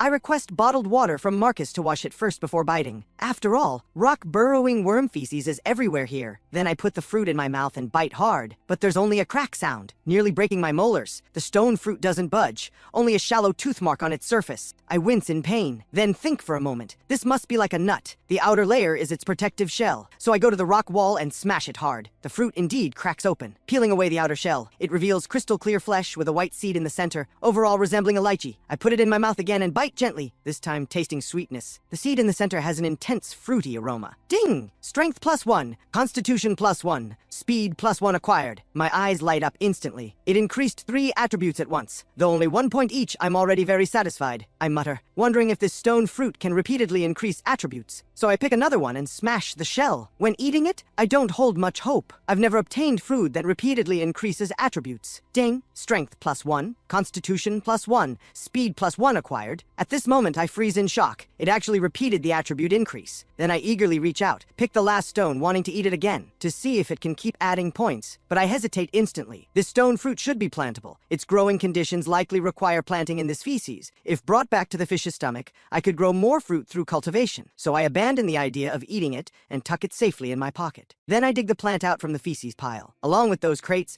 I send everything to Marcus for storage. At this moment, this cave treasure hunt is successfully completed. Afterward, following the fish's guidance in my mind, I precisely navigate through fork after fork, catching 10 gel slugs along the way. After crawling for who knows how long, I finally reach the original cave entrance. The pitch-black environment confirms I'm back in the Leviathan's mouth. At this moment, my constantly anxious heart finally settles. Next, I place the armor in the equipment slot and pass through the esophageal passage light and free, returning to the stomach cavity. At this moment, looking at the spots of light around me, I feel like it's been a lifetime. Suddenly, the fish's thoughts echo. Little human finally returned. Can sleep now. So sleepy. Immediately after, the entire stomach cavity shakes. The fish begins moving, probably searching for a suitable resting place. I smile faintly, exhausted, because it's not my time to sleep yet. Next, I retrieve everything stored with Marcus, then plan to properly place the crystal stone tree. So I craft a mini planter, bury the feces inside, and plant the crystal stone tree on top. Then I place the corresponding supply crates, iron nails, and glass into the storage locker, and place the mini aquarium containing waste blood coral on the wooden platform. Then craft another mini aquarium, and place the gel slugs I caught on the way back inside. The next day after waking, I first check my body attributes. My strength has now reached 10 points, with the rating changed to a healthy person who surpasses ordinary humans. With just 5 more strength points, I can easily handle the 100+ kilogram spike shell lobster armor set. Then I check the waste blood coral's condition. Seeing the coral polyps alive, I feel relieved. But then a problem arises in my mind. Waste blood coral polyps feed on blood. Where will I get blood? I quickly think of a good solution. Killing tendril bloodworms like before. They have lots of blood. One is enough to feed all the waste blood coral polyps. Then I look at the other mini aquarium. The gel slugs inside can make hemostatic gel. If injured by other large creatures later, hemostatic gel can provide powerful recovery effects immediately. I catch one, planning to test how strong its recovery ability really is. I directly cut it in half with the bone blade and place it in the mini aquarium, then patiently wait to see its recovery. Next, I climb down from the platform to check the golden silk seaweed I'd been thinking about. As soon as I approach, I notice it's clearly grown taller, and its entire body now glows faintly. At this moment, I can't help but feel excited. After all, its fruit grants +5 strength, and the fishbone armor requires its fiber. The golden silk seaweed's importance goes without saying. After calming my emotions, I approach the watermelon planting area. Seeds buried just days ago have already produced basketball-sized fruit. I can't help but marvel at plant growth speeds in this world. Clearly, it won't be long before they fully ripen. Having checked everything, the fish's feeding time approaches, so I move to the relatively safest inner side of the platform and equip all my defensive gear. Then open the blueprint interface and craft the iron cleaver. 3 iron nails plus 1 wood instantly transform into blue light, assembling into a 1-meter-long iron cleaver before me. Gripping it one-handed to feel the weight, I find that despite having 10 strength points, I can only perform simple slashes, and it burdens my wrist considerably. So, I try gripping it two-handed and slash a few times, but it feels uncoordinated and very awkward. After all, in my previous life, I was an ordinary person. I've never wielded a cleaver before. Two-handed cleaver work clearly needs practice time. Just then, churning seawater sounds from the esophageal passage. I immediately focus, carefully observing the water's movement. The seawater simply drains calmly. This feeding brings no dangerous creatures. The next 2 times are the same. My luck is good today. However, other survivors aren't so lucky. Today's death count increases dramatically, reaching 500,000. The tendril bloodworm's ferocity is still more than many poorly developed survivors can handle. Then I begin moving seaweed into the digestion pit. During this time, Marcus also encounters a tendril bloodworm attack, but I gave him a complete spiked armor set, plus told him how to handle it. So Marcus successfully defeats the tendril bloodworm. Afterward, he tells me about it and expresses gratitude. Hearing this, I am immediately pleased, and quickly have him send over the tendril bloodworm's corpse. Then place the blood into the mini aquarium containing the waste blood coral. The seawater inside quickly changes color, and the waste blood coral polyps become excited, beginning to absorb the seawater continuously. Then I take out seaweed from the storage locker and toss it among the gel slugs as their food. After finishing everything, I find the watermelon has fully ripened, so I immediately pick it, cut it into pieces, and leisurely sit on the platform munching away. Previously, I considered large-scale watermelon cultivation to achieve complete self-sufficiency with food and drink, but that would require at least 20 to 30 mini-planters, and the required space currently can't be reasonably arranged. Though with the fish's growth these days, the stomach cavity has expanded somewhat. To reasonably plant large watermelon fields would require waiting until the stomach cavity reaches at least 100 square meters. Next, I send some watermelon to Marcus. Then think of Adrian. I've thought before before. Since this world has global chat and the exchange market, teams and factions will definitely emerge. So I plan to develop my own team. Therefore, I invited Adrian. This woman is shrewd, not necessarily friend material, but perhaps a good collaborator. At this moment, I think it's time for this woman to show her loyalty. So I message her, Adrian, shouldn't you contribute one of your recently traded blueprints to the team? Adrian is clearly caught off guard, Alex. Not only have I received 0 benefits from joining the team, but now you want to take one of my blueprints. Contributing to the team is part of your duty, and it's the foundation for building trust between us. After some back and forth, I finally say, Adrian, if you think my request is unreasonable, our team doesn't have to form. Seeing this, Adrian immediately becomes anxious. She clearly knows my resources are currently the most abundant in this world. Even if she builds her own group, it definitely won't develop better than I alone can. So she decides to submit this disadvantageous loyalty test. Thus, I select from her blueprints. One called Stone Mortar immediately catches my eye. Waste blood powder requires grinding waste blood coral, and a crucial step is having a mortar, so I decisively make my choice from Adrian. She says little and sends it directly. Next, I send her some leftover watermelon. She immediately asks how I obtained it, clearly surprised. Well, I grew it myself. If you want to grow your own later, contribute well to the team. I know this woman differs from Marcus. Marcus is simple-minded and willing to work for me, but Adrian needs to be motivated by benefits. After the conversation ends, I craft the stone mortar, planning to grind out waste blood powder right away to figure out its purpose. At this moment, in the aquarium, the seawater previously colored by tendril bloodworm blood has become clear again, clearly all absorbed by the waste blood coral polyps. And the waste blood coral overall seems slightly larger. Apparently, the more blood provided, the faster it grows. So without hesitation, I break off a small piece and place it in the stone mortar, first crushing it, then grinding in circles. I don't know how fine to grind it, so I just grind as fine as possible. After who knows how long, the system notification suddenly appears in my mind. Ding! Small portion of waste blood powder acquired. Upon consumption, Constitution +3. For 10 minutes, strength +5 and speed +5. Accelerates wound recovery. Can only be consumed once per day. I'm instantly thrilled. This effect is incredible. Though my strength has increased to 10 points, wearing the 100+ kilogram spike shell lobster armor still burdens my body somewhat. So this waste blood powder's 10-minute boost is practically a life-saving tool for me. In my excitement, I plan to test its effects immediately. So I pour it all into my mouth and gulp it down with bottled water. Ding! Constitution +3. Strength +5, speed +5 acquired. I immediately feel my entire blood boiling, my skin flushing slightly red. An unprecedented sense of power instantly fills my entire body. Then I immediately check my personal stats panel. Strength 15 points, speed reaching 19 points, far surpassing ordinary humans. Next, I hurriedly equip the full spiked armor set, hold up a wooden shield and grip the iron cleaver. Though I still feel the body's weight, the burden is clearly much less than before. At this moment, under all this weight, I run nimbly for the first time. However, the 19-point speed isn't obviously felt, likely suppressed by the weight. So I remove the entire spiked armor set and run freely around the stomach cavity. My speed now would absolutely shatter my previous world's sprint records. Suddenly,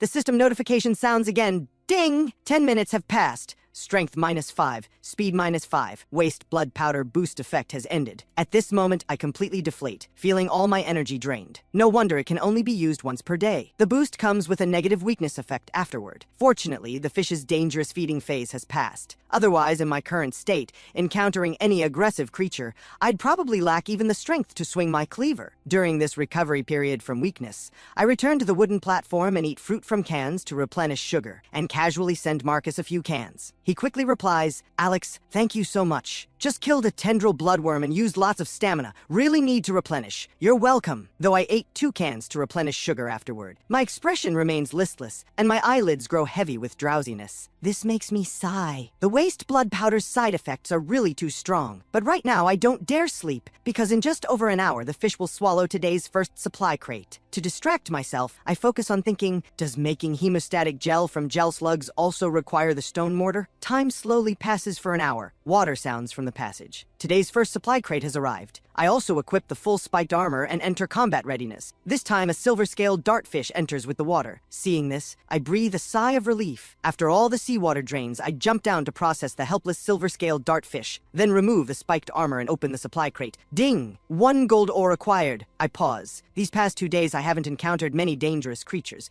but ore acquisition rate is high. I wonder what sea region the fish has swum to. Then I plan to check on the gel slug I cut in half earlier, so I approach the aquarium aquarium raising them, and find the seaweed mostly eaten, and the gel slug count has become 11. Just 2 of them are half the size of the others. I'm somewhat surprised. Could the one cut in half have become 2? What incredible recovery ability! No, more accurately, it's regenerative ability. Then I reach in and catch a small gel slug, toss it into the stone mortar, preparing to test my theory. Next, I crush the gel slug's body with the grinding pestle. Since it's a living creature, I feel somewhat cruel, but there's no other way. According to the gel slug description, hemostatic gel requires using its body. Fortunately, it has no blood, so it doesn't seem too gory. Soon, the gel slug inside becomes a glob of viscous gel. Hemostatic gel acquired. During heavy bleeding, apply hemostatic gel to the wound for immediate hemostatic effect and accelerated wound healing. My eyes light up instantly. So hemostatic gel really is made this way, and its effects are significant. Previously, a tendril bloodworm bit a bloody hole in the stomach wall, with blood continuously flowing out. At the time, I had no solution except using a glow orb parasite to plug the wound. Otherwise, I'd have to watch the stomach wall bleed continuously. Now, with hemostatic gel, if any creature bites the stomach wall again, I can promptly treat the Leviathan. Thinking this, I feel 10 gel slugs are far too few, so I cut all 9 remaining large gel slugs in half to increase their numbers. Then take 2 portions of seaweed from the storage locker and place them in the mini aquarium. Next, I store this hemostatic gel in the storage locker. Then divide the silver scale dartfish into 3 portions and list them on the exchange market. Still trading for archive fragments that accelerate the fish's growth. Counting now, I've collected 6 fragments, just 4 more needed for a complete archive. So I simply craft several bone blades and continue listing them on the exchange market. Also trading for fragments. I plan to collect them all at once now. Currently, in other survivors' eyes, bone blades are absolutely top-tier weapons, so doing this is a huge loss for me. But I don't want to consider gains and losses now. As expected, someone trades for a bone blade as soon as it's listed. Shortly after, the 3 portions of silver scale dartfish meat are also traded. The fragments are finally complete. Then I take out the 6 fragments collected earlier from the storage locker and place them together with the 4 in my hand. At this moment,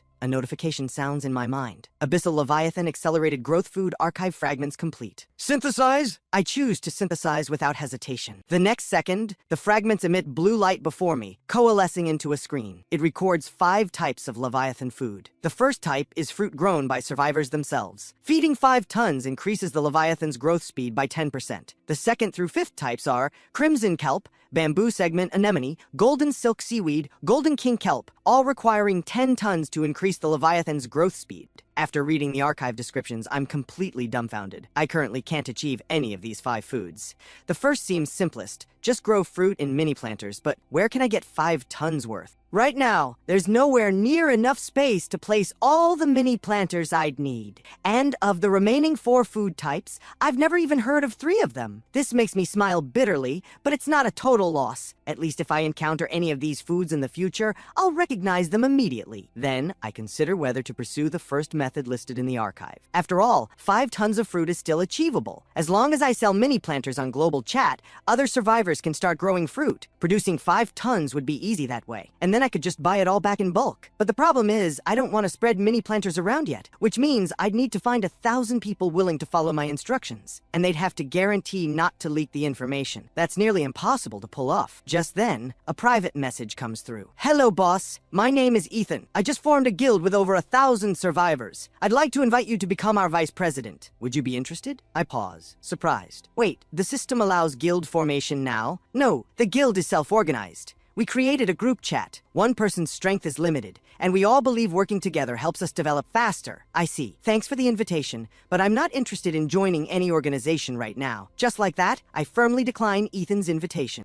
After that, more guilds keep inviting me to be their vice president, but I turn them all down. Guilds aren't part of the official system interface. These self-organized groups rely entirely on members' conscientiousness. That feels unreliable. Besides, if I wanted to, I could just start my own. That said, forming a guild is actually a smart survival strategy. It pools multiple people's resources together. For example, valuable blueprints can be traded more cheaply within the guild, but it only works if everyone follows the rules. Otherwise, it falls apart quickly. Just then, Adrian messages me again. She asks if I'm planning to form a guild too. I'm not. But you could form one under your name. After all, you came up with the seaweed transport method. You've got a good reputation on Global Chat. I want to, but what do I use as leverage? Ethan's guild advertised with 10 blueprints. I'm speechless for a moment. This woman never gets to the point. If you want something from me, just say so. Stop trying to manipulate me. Fine, I'll be direct. I want the fishbone blade blueprint back that I traded you earlier. Weapon blueprints are rare right now. With the fishbone blade's power, it'll definitely attract survivors with resources to spare. After she says this, I start thinking it over. I already have the iron cleaver now, so giving Adrian the fishbone blade blueprint isn't out of the question. And if I keep being suspicious and never trust her, there's no point in partnering with her at all. Alright, you can have the fishbone blade blueprint, but you must return it to me every night. Fine, I wasn't planning to keep it anyway. I don't have the materials to craft it. I just want to show it to guild members. Give them something to look forward to. I'm surprised you actually agreed, though. Did you get a blueprint better than the fishbone blade? We're partners. Stop trying to analyze your own allies all the time. Manage your guild well, and I'll give you a bonus. With that, I send Adrian the fishbone blade,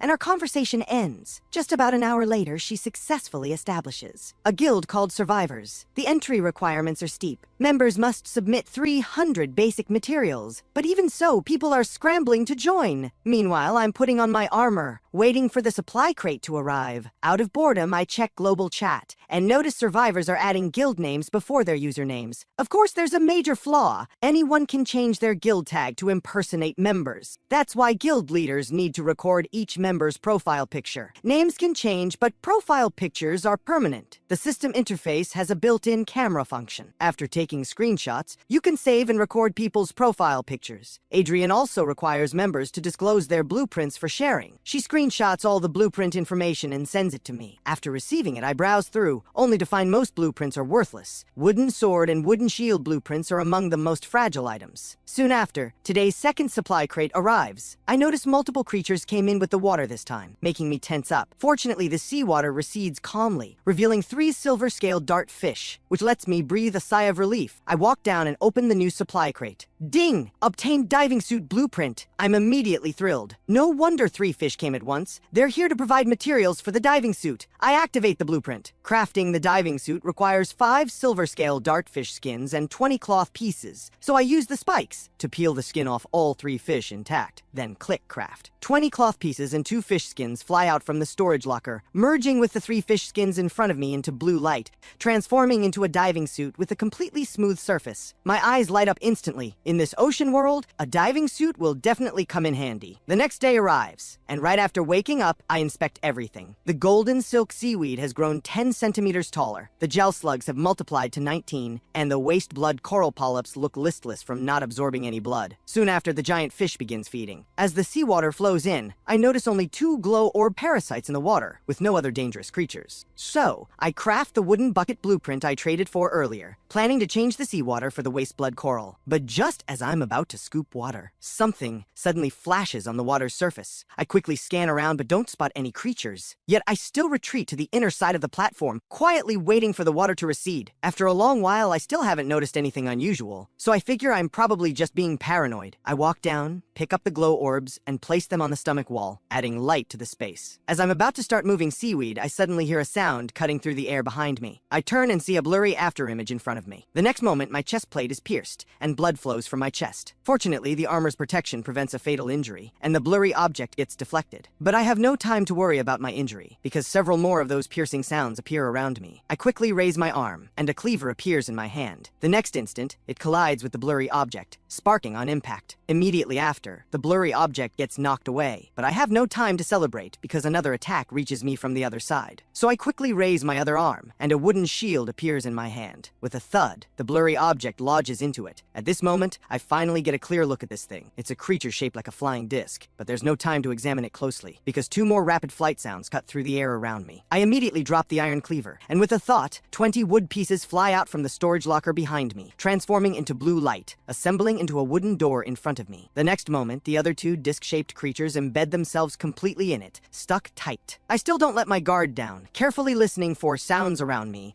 and only after confirming no other creatures are present do I lower the shield and door, then remove my chest plate, and from the storage locker, take out the hemostatic gel I crafted yesterday. Right now, my chest is completely covered in blood. I take off my shirt and clean the wound with bottled water, then apply the hemostatic gel. The wound immediately seals. The gel's effect is instant. Finally, I wrap it with hemostatic bandages, and only then do I fully relax. After washing the blood off my shirt and putting it back on, I pick up the wooden shield and examine the butterfly-like creature stuck to it. It's circular overall, with a ring of hard, sharp, serrated edges for cutting, and 4 legs below. Then I open the the creature archive. Razor butterfly worm. Food type, blood. A parasite living inside giant creatures that can easily take a life in an instant. Its body can be used to craft saw blades. After reading this, I feel deeply unsettled. The tendril bloodworm only appeared a few days ago, and now there's an even more dangerous parasite. And it's so small that it's extremely hard to spot when it attacks. The tendril bloodworm needs seawater to unleash its full power, but the razor butterfly worm is the opposite. In seawater, it can't find solid footing, preventing it from using its incredible speed and jumping power. That's why it only attacks after the water recedes. Right now, I can't help but lament. The stomach cavity is getting more and more dangerous. Next, I kill all these razor butterfly worms, then store them in the storage locker to use as saws later. Then I open the system interface and use the iron nails in the storage locker to upgrade the damaged spiked armor set. Finally, after putting on the new armor, I feel safe enough to start moving seaweed. This time is cutting it close, because right after I finish moving everything, the giant fish's second feeding begins. I remain vigilant, watching the water. A fleshy, elongated body rolls on the surface. It's a tendril bloodworm. At the same time, I see the same strange flash as before. My brow furrows deeply. When it rains, it pours. Both dangerous parasites showed up this time. Waiting for the water to recede like before definitely won't work. If the tendril bloodworm and razor butterfly worms attack together, I won't stand a chance. So I make a bold decision. While the razor butterfly worms can't attack in water, I'll dive in proactively and eliminate the tendril bloodworm first. With that, I unleash all my strength, take a deep breath, and leap into the water like a hungry tiger. Before the tendril bloodworm can react, I swing the iron cleaver in a frenzy, sending seawater splashing everywhere, and soon the water turns red. The tendril bloodworm is finally cut in half. I quickly drag its corpse up onto the wooden platform and drop it into the aquarium with the waste blood coral. After all, I can't waste all this blood. Doing all this drains most of my stamina, so I retreat to the rest area to recover, preparing to deal with the razor butterfly worms once the water recedes. Meanwhile, I keep my eyes fixed on the water surface and notice something unexpected. The razor butterfly worms are gathering together. I pause. Could it be because of the tendril bloodworm's blood? After all, razor butterfly worms also feed on blood. This realization makes me excited. It's a perfect chance to eliminate them all at once. Since they can't spin rapidly in water, they have no real attack power. So I leave the rest area and slowly enter the seawater. I raise my blade and strike, hitting one of them. The other razor butterfly worms immediately sense danger, but their 8-legged structure isn't suited for underwater movement, so they escape slowly. How could I pass up this weakness? I chase after them, slashing away, and quickly eliminate all 5 razor butterfly worms. Then I retreat back onto the platform, waiting for all the seawater to recede, and only after confirming there's no other danger do I fully relax. The experience just now also taught me the razor butterfly worm's weakness. As long as I release blood in the seawater,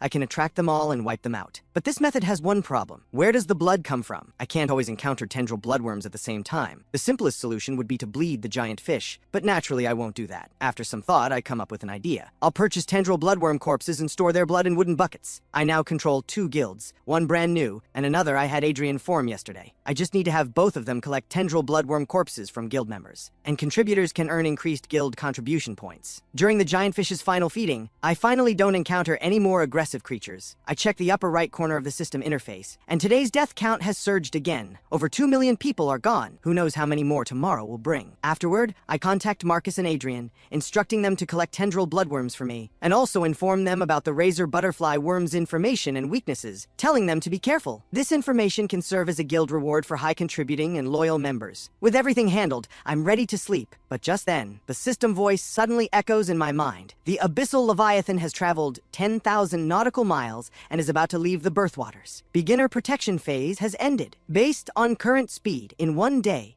the abyssal leviathan will cross the border waters and enter the deep blue sea. Hearing this news, my head reels and my expression freezes. The past dozen days could be described as constantly perilous, yet the system is telling me I've been in a protected phase this whole time. Then how dangerous will the unprotected deep blue sea be? I wake up to the first day, before crossing into new waters. I'm surprised to find the giant fish hasn't been feeding all day, and for the first time in a while I hear its thoughts. There seems to be something over there. I'm puzzled. What did it find that's making it skip meals? After some time, the esophageal passage opens and seawater floods in. I stay alert, watching for dangerous creatures in the water, but find nothing. And for some reason, the water is very murky this time. Soon the water recedes, and I discover there isn't even any seaweed this time. Instead, the ground is covered with sediment, along with a white sphere the size of an ostrich egg. I pause. What is this? I carefully walk down. Upon closer inspection, it appears to be a fish egg. After quickly touching it, I open the creature archive. Big head fish. Length 20 meters. Weight 100 tons. Food type carnivorous. Description: a fish that likes to hide in sand while hunting. It possesses some intelligence.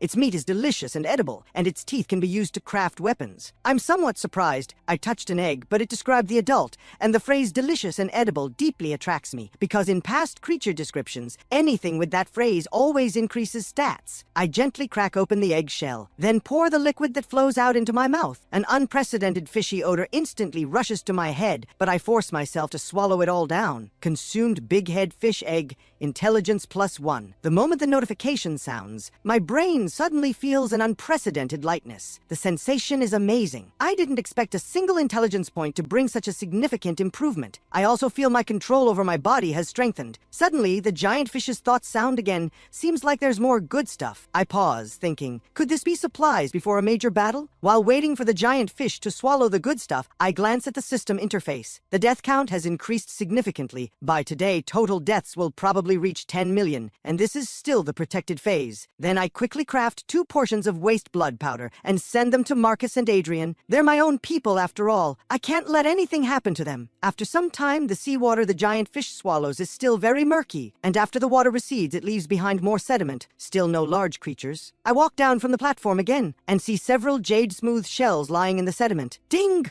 White jade clam. Length 20 centimeters. Weight 8 kilograms. Description: a shell made of white jade. Its meat is delicious and edible. The white jade shell can be absorbed by the abyssal leviathan to grow scales. My heart leaps with joy. Another edible creature, and its shell can actually make the giant fish grow scales. If that's true, the giant fish's survivability will greatly improve, perfect for facing the unknown dangers of the deep blue sea. Next, I prepare to pry open the white jade clam, but it's tightly shut. After dozens of attempts, I still can't open it. Helplessly, I resort to fierce hacking, and only after dozens of strikes do I completely shatter the shell. Then I eagerly pull out the palm-sized meat and immediately take large bites. Ding! Consumed white jade clam meat, strength +1. My heart leaps with joy. Then I use the same method to smash open the second one and eat it. But unfortunately, strength doesn't increase again. For the following time, the giant fish seems to keep searching for things. Then the esophageal passage opens again, and this time a silver-rimmed supply crate flows in. Ding! Obtain stone platform blueprint. I instantly gasp in excitement and immediately check the required materials. Stone platform needs 100%. I decisively click craft, and a square stone block with 1 meter sides appears before me, looking extremely solid. Seeing this, I decisively craft 5 more. Then with a thought, I dissolve all the wooden platforms into blue light and replace them entirely with stone platforms. Soon another silver-rimmed supply crate arrives.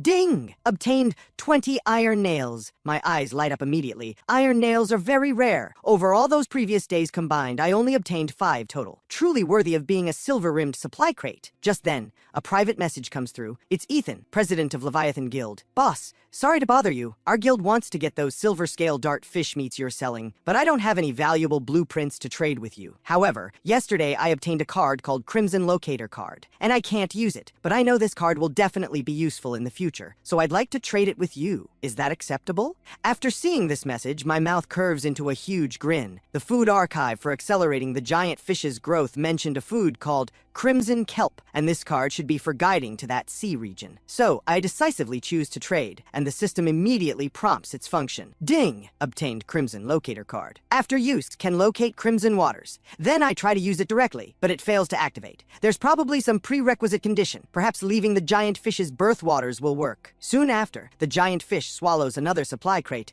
Ding! Obtained 5 gold ingots. Can increase golden silk seaweed growth rate. My eyes light up at this moment. Golden silk seaweed's value goes without saying, but its growth rate of only 20 centimeters over several days has been frustrating. Now I've finally obtained fertilizer for it. After that, the giant fish swallows another silver-rimmed supply crate, which yields 5 silver ingots. I have no idea what silver ingots are for, so I can only store them for now. After some time, I sense the giant fish suddenly stops moving, and its thoughts found another treasure cave. Hearing this, I immediately get excited. Doesn't this mean I'm about to score big again? So I immediately gather my armor and weapons, and climb into the esophageal passage like last time. During this, I also communicate with Marcus, telling him to be ready to send support items at any time. But before I take more than a few steps, the esophageal passage behind me suddenly closes. I freeze. What's happening? Though I know the giant fish won't harm me, the enclosed space still makes me tense and uneasy. The next second, the entire space violently shakes, and the ground begins slowly rising and tilting. The giant fish seems to be lifting its head, then suddenly rises and tilts, pressing its mouth against the cave opening. I lose my balance and fall backward onto the esophageal membrane, and since everything around here is smooth, I don't know how to climb up. However, the problem soon resolves itself. Massive amounts of seawater pour into the passage, quickly rising to my neck. Alarmed, I quickly store the heavy armor and tread water to rise with the water level. Just like that, before long, I exit the esophageal passage and enter the giant fish's mouth. Then, just like the last time I went out, I climb up its barbel ridge and arrive at the cave entrance. I carefully observe inside and discover this cave is somewhat different from the last one. It's more spacious, slopes downward,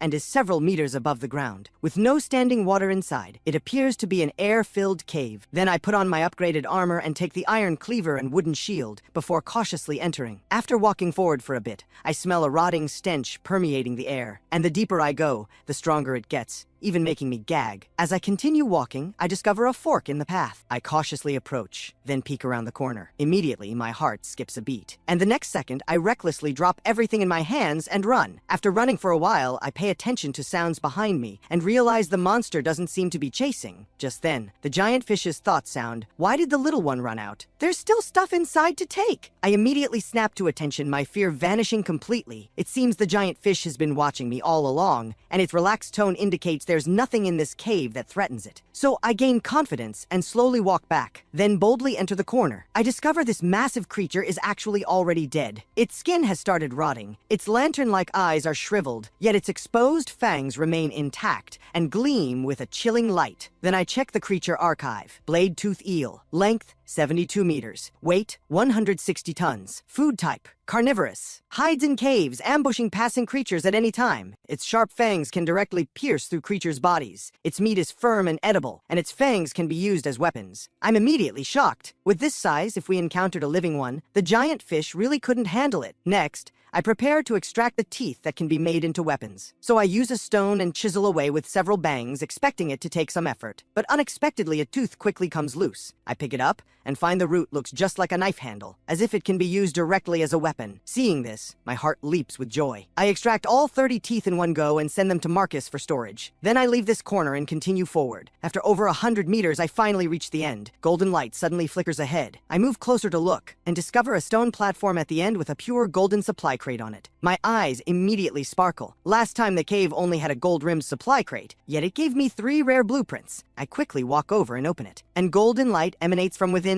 Ding! Obtained Abyssal Leviathan Scale Transformation Ultimate Formula. Unique possession. My heart instantly races, though I don't yet know this formula's specific function. Hearing the word ultimate plus unique tells me it's definitely extraordinary. I immediately check the formula's contents, only to be dumbfounded. Except for the first ingredient having a description, everything else is question marks. I think to myself, it probably needs to be unlocked step by step. And just looking at the first ingredient, I know this isn't something I can make right now. Helplessly storing the formula, I prepare to leave. But a doubt suddenly arises. Was obtaining such a precious pure gold crate a bit too easy? That blade tooth eel should have been guarding this pure gold crate, but died for some unknown reason, letting me get lucky. What could have killed that massive creature so silently? Could it be some large creature from the deep blue sea that passed through? Thinking this, chills run uncontrollably down my spine. Soon after, I return to the cave entrance, remove all my equipment, and jump into the giant fish's mouth. It knows I've returned, so it slowly opens the esophageal passage, gradually lowering the water level in the passage, letting me safely return to its stomach. After checking around, I discover fortunately this place was largely unaffected by the giant fish's tilting. Only some seawater spilled from the mini aquarium and seaweed planter box. The next day, shortly after waking up, a series of system notifications sound in my mind. You are now far ahead of other survivors, the first to enter the extremely dangerous deep blue sea. The system then informs me I've obtained the world's unique title Trailblazer, which grants 5 freely allocatable stat points that can be reassigned at any time. If I lose my leading position, the title will be transferred. Then the system voice sounds again.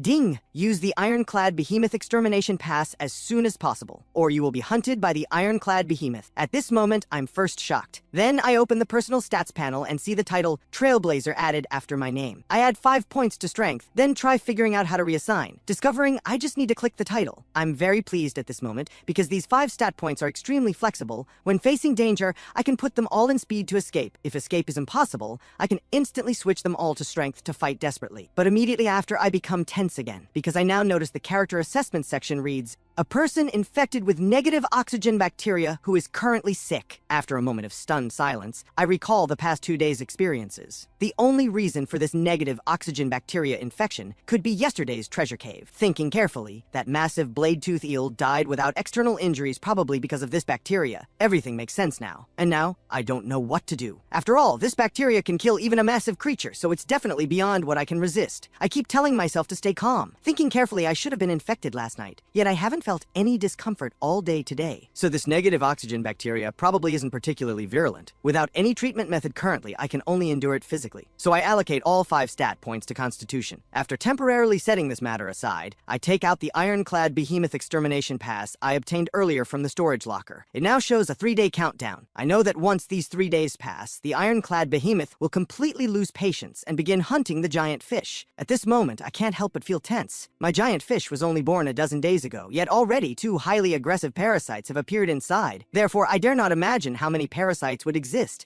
in an adult leviathan's stomach after going uncleaned for a long time. Right now, I truly feel like my end is approaching. Suddenly, the giant fish's thoughts sound in my mind. Finally found it. So scary. I need to get back quickly. I freeze, not understanding what's happening. Then I hear the system notification ding. Entered birth waters. I freeze again. Why did it come back? But soon I figure it out. It's probably almost evening outside, and the giant fish is likely preparing to rest for the night in the safe birth waters. And sure enough, after returning to the border waters, it stops moving. But what I didn't expect is that it suddenly opens the esophageal passage and lets in large amounts of seawater. After the seawater recedes, I see a deep blue treasure chest and realize this must be what the giant fish risked finding earlier. I immediately open the chest. Ding. Obtain duel right. Usage can designate any survivor for a duel. If you kill the opponent, you obtain all their resources. At this moment, my mood inevitably grows heavy because this deep blue treasure chest should be obtainable by everyone. In other words, many people will possess duel rights in the future, which will inevitably lead to mutual plundering. This isn't a duel right at all. It's a switch for greed. Now I only hope other survivors have self-awareness and don't come challenge me to duels. But then I find this thought laughable because people will definitely try to challenge me for huge gains and in no small numbers.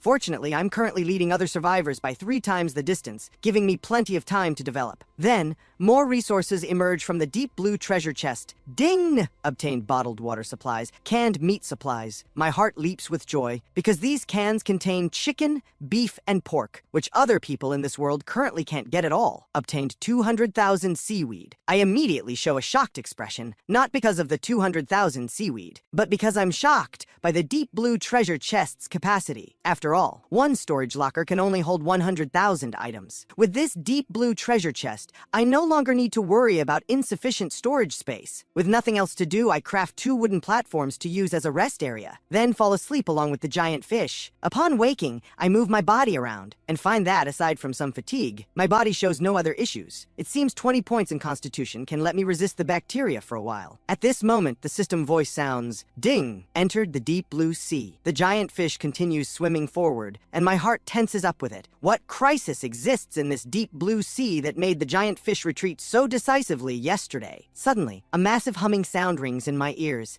and it seems to be getting closer, making my eardrums ache instantly. Then the stomach cavity suddenly lurches, and my entire body goes flying sideways. Fortunately, the stomach wall is soft, so I'm not injured, though the violent shaking makes my head spin. Another series of muffled explosive sounds rings out consecutively, like heavy bombs exploding underwater, and the explosions are right beside the giant fish, almost knocking me unconscious. If my Constitution hadn't reached 20 points, I might have been killed by the shockwaves. Immediately after, the giant fish's urgent voice sounds in my mind. Hide! Hide! Though I don't know what's happening outside, it's not hard to guess. Some massive creature must be hunting the giant fish. Suddenly, thunderous explosive sounds ring out again, and they keep getting closer. Then I'm thrown flying again. I know it must be that massive creature attacking. At this moment, my heart is in my throat, and the reason I'm being thrown around is obviously because the giant fish is twisting its body violently to evade attacks. I desperately cling to the wooden posts beneath the wooden platform. After all, there's nothing I can do right now. Only pray that the giant fish can successfully successfully escaped this hunt. Right now, the stomach cavity is shaking violently as the giant fish evades the hunt from an even larger creature. I cling desperately to the wooden post, praying the giant fish can escape successfully. Suddenly, its excited thoughts sound.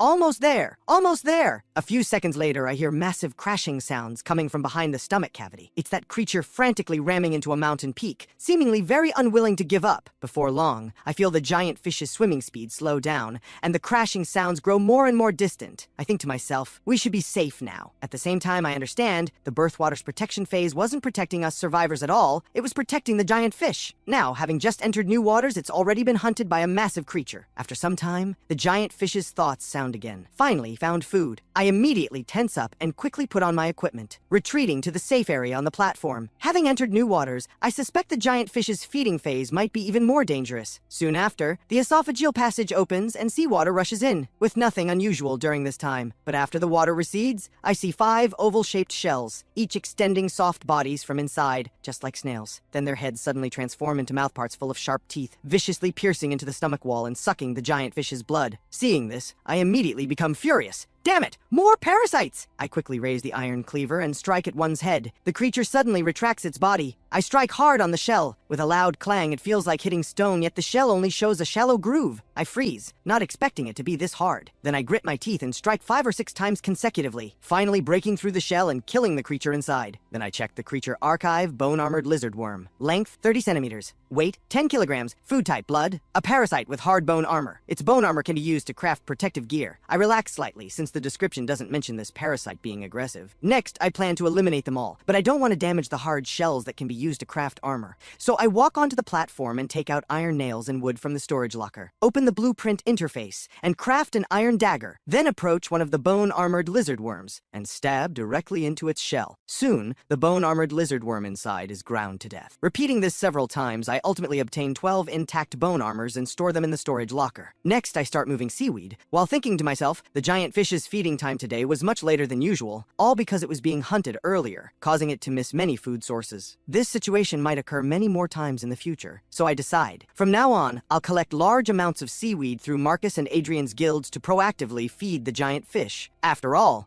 it needs to be well fed to have the strength to escape predators. An hour later, I finish moving all the seaweed, and after the giant fish finishes digesting, it begins swimming again, entering today's supply crate intake phase. But soon after, it suddenly shouts loudly, its tone clearly angry, "Damn it, don't run!" Before I can react to what's happening, the entire stomach cavity suddenly flips over. At this moment, the supply crate the giant fish just found is suddenly stolen. So it chases after and slams that creature with its tail. After the stomach settles down, I see the esophageal passage open. The giant fish is guiding me to go outside, so I put on my equipment and enter the passage. But the moment I arrive in its mouth, I get a huge fright, because an enormous bloodshot eye is staring directly at me. But I quickly calm down since the giant fish confidently let me come out. That means there's temporarily no danger outside. So I boldly move forward to examine, and discover the creature has been completely killed by the giant fish. Its body is covered with massive scales reflecting a faint metallic sheen. Then I check the creature archive: white scalefish. Length, 8 meters. Weight, 4 tons. Food type, carnivorous. A small fish species that likes to devour things. Its meat is edible,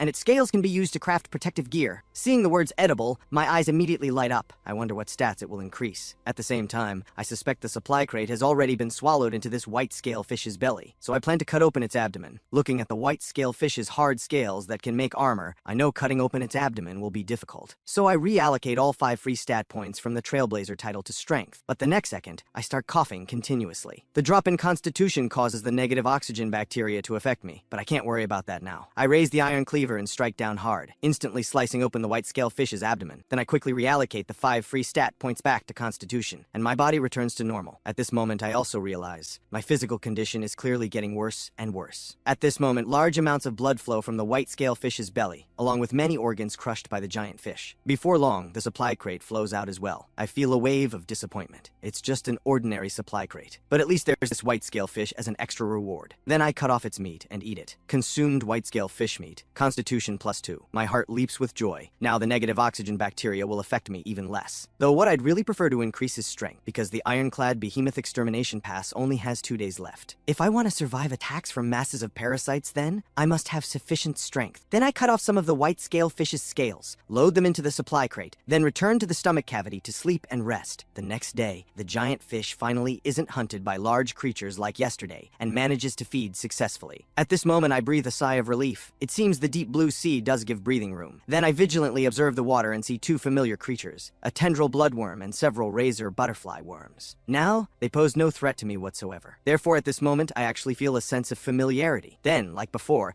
I first jump into the water and eliminate the tendril bloodworm, then use its blood to successfully attract the razor butterfly worms to gather, and finally wipe them all out. Right now, I'm thinking, this is too easy. If only I encountered these familiar parasites every day from now on. Then I turn to climb onto the stone platform, but instantly freeze, because I see the platforms have all turned into wood. Then massive ripples appear behind me. I immediately turn my head, only to find the water surface is actually calm. This sends a chill through my heart, and I quickly realize I seem to have fallen into some kind of hallucination. So, without hesitation, I slash my own thigh. When I wound my thigh and forced myself to wake up, I see a soft-bodied creature has already stuffed several tentacles into my mouth, seemingly transmitting something. While 2 other tentacles are pressing hard on my head, a wave of revulsion hits me. I suddenly swing the iron cleaver, severing those tentacles. Then quickly use my fingers to trigger my gag reflex, trying to vomit out whatever that creature transmitted into my body. Immediately, a glob of mucus comes out, covered with densely packed eggs. Utterly disgusting. I continue forcing myself to vomit, trying to expel all the eggs from my stomach. Suddenly, a piercing sound wave rings out, and my mind becomes dazed again, and my surroundings change appearance once more. Now, I'm standing in seawater, and not far ahead is a tendril bloodworm, barely visible in the dim environment. I immediately curse loudly, knowing I'm controlled by hallucinations again, so I quickly concentrate and break free from the illusion once more. At this moment, I don't care if there are still eggs inside me, and charge at the soft-bodied creature with the iron cleaver raised. But the closer I get, the more confused my consciousness becomes. So I have no choice but to close my eyes and slash wildly, not caring whether I hit it or not. After swinging over a dozen times, my consciousness finally clears, and the soft-bodied creature has been chopped into several pieces, lifeless, while I've nearly exhausted all my strength. So I slowly retreat beside the stone platform, gasping for breath. Then I open the creature archive to check. Dreamweave anemone parasite. Length, 3 meters. Weight, 40 kilograms. Food type, blood. A parasite living inside giant creatures that uses waving tentacles to trap humans in illusions,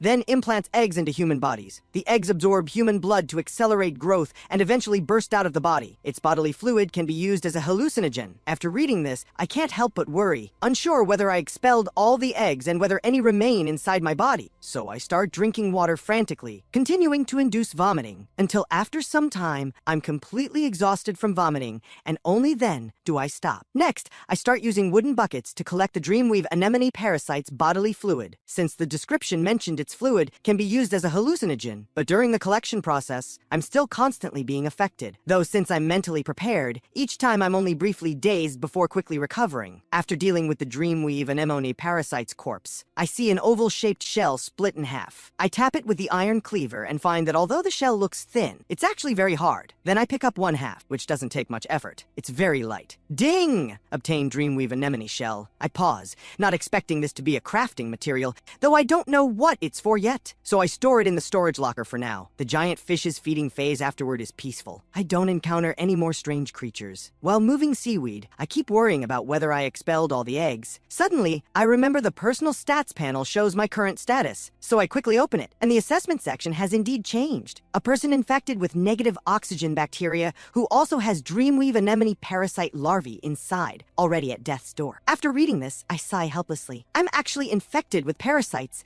and I'm at death's door. Then I walk back to the storage locker and take out the box of anti-inflammatory medicine I got a few days ago. And though I know it's useless, I still swallow one as psychological comfort. Soon after finishing moving the seaweed, the giant fish begins the supply crate intake phase. After the water recedes, an ordinary supply crate flows in. Ding! Obtained smelting furnace blueprint. I know this furnace is naturally for smelting metal, but the smelting process requires extremely high temperatures, which means consuming large amounts of oxygen. The stomach cavity doesn't have much oxygen to begin with. Though I have the algae oxygen generator, the oxygen it produces definitely can't can't sustain a furnace's consumption. Not to mention the smelting process might produce harmful gases like carbon monoxide. And equally important, the smelting furnace requires fire, but I don't have any fire-starting tools right now. So after thinking it through, I realized smelting is impossible for now. I'll have to wait until later. After the giant fish's supply crate intake phase ends, I plan to sleep. The ironclad behemoth extermination pass countdown has only about 20 hours left, so I must make all battle preparations tomorrow. Right now, having just woken up, I'm in poor condition, because last night I dreamed the dreamweave anemone parasites burst out of my body in huge numbers, extremely disgusting. So now, pressure from both internal and external troubles weighs on my mind. After adjusting my mindset, I helplessly take out the stone fruit I stored in the storage locker earlier, planning to eat it before tonight to see if it can increase my stats a third time. During the giant fish's feeding phase afterward, I only encounter a wave of razor butterfly worms and a wave of bone-armored lizard worms, but no new creatures that could increase strength when consumed. Afterward, the giant fish only swallows one supply crate, because midway it's discovered by some large creature again. So it once again engages in a life-or-death escape, hiding until evening, so I don't get the other two supply crates. At this moment, the giant fish has stopped moving and begun sleeping. I know delaying no longer has any meaning, so I begin final preparations. Then I take out the stone fruit and crack its shell open on the algae oxygen generator, then swallow the transparent flesh inside in one bite. Ding! Consumed stone fruit. Strength +1, constitution +1, speed +1. I immediately get excited. This stone fruit can actually continue increasing stats. I just don't know how many more times it can repeat. That night I went out to the treasure cave, I really hit the jackpot. Then I glance at the crystal stone tree behind me and see leaves have grown, and fruits the size of peanuts have formed. This makes me feel urgent, wanting these fruits to mature quickly. Then I check my stats panel, and with a thought,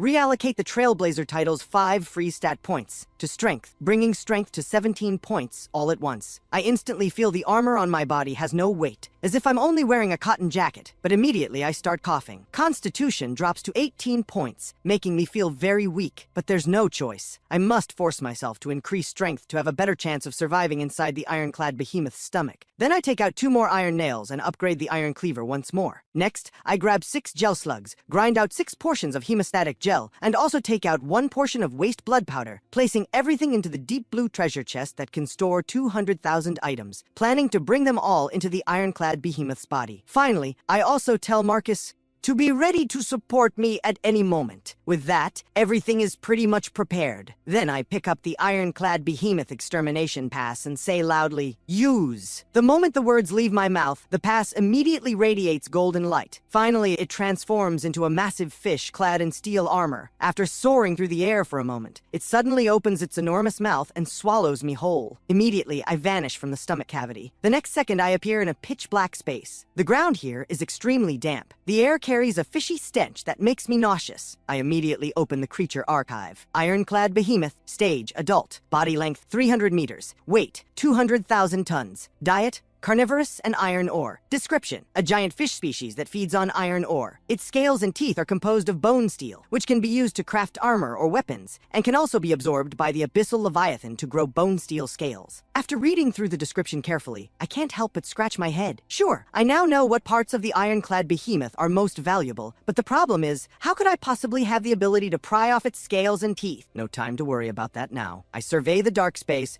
and finally confirm I'm inside the ironclad behemoth's mouth. For now, there shouldn't be any danger here, so I decide to run 2 experiments. First, can I craft items here? With a thought, a wooden shield appears in my hands. Delight fills me. Crafting items works. Second, can I place foundations? This is crucial. If I can successfully place them, clearing out the parasites will be much easier, so I focus my thoughts again. A wooden platform actually appears before my eyes. I can't help feeling delighted. Then I grope around in the ironclad behemoth's mouth for quite a while. Finally, I discover a massive opening, the ironclad behemoth's esophageal passage. I know it must be filled with risks I've never encountered before. After mentally preparing myself, I cautiously walk inside step by step. At this moment, after advancing 30-some meters through the esophageal passage, I finally see the scene inside the ironclad behemoth's stomach. In an instant, my scalp tingles like it's about to explode. I see countless parasites, packed densely together, moving slowly. This space is far larger than my giant fish's stomach cavity, but it's not dark. Massive numbers of glow orb parasites emit light, and they're many times larger than the ones I've encountered before. After hesitating hesitating for quite a while, I slowly step into the stomach cavity. Among the swarm, I recognize tendril bloodworms, bone-armored lizard worms, and razor butterfly worms, but there are even more I don't recognize, all with bizarre appearances. Most of them are feeding on the ironclad behemoth's blood. The stomach walls are riddled with bite marks, barely a patch of intact surface visible. Many areas are festering. I mutter bitterly, how am I supposed to clear all this? Then I prepare to retreat back into the esophageal passage to plan more carefully.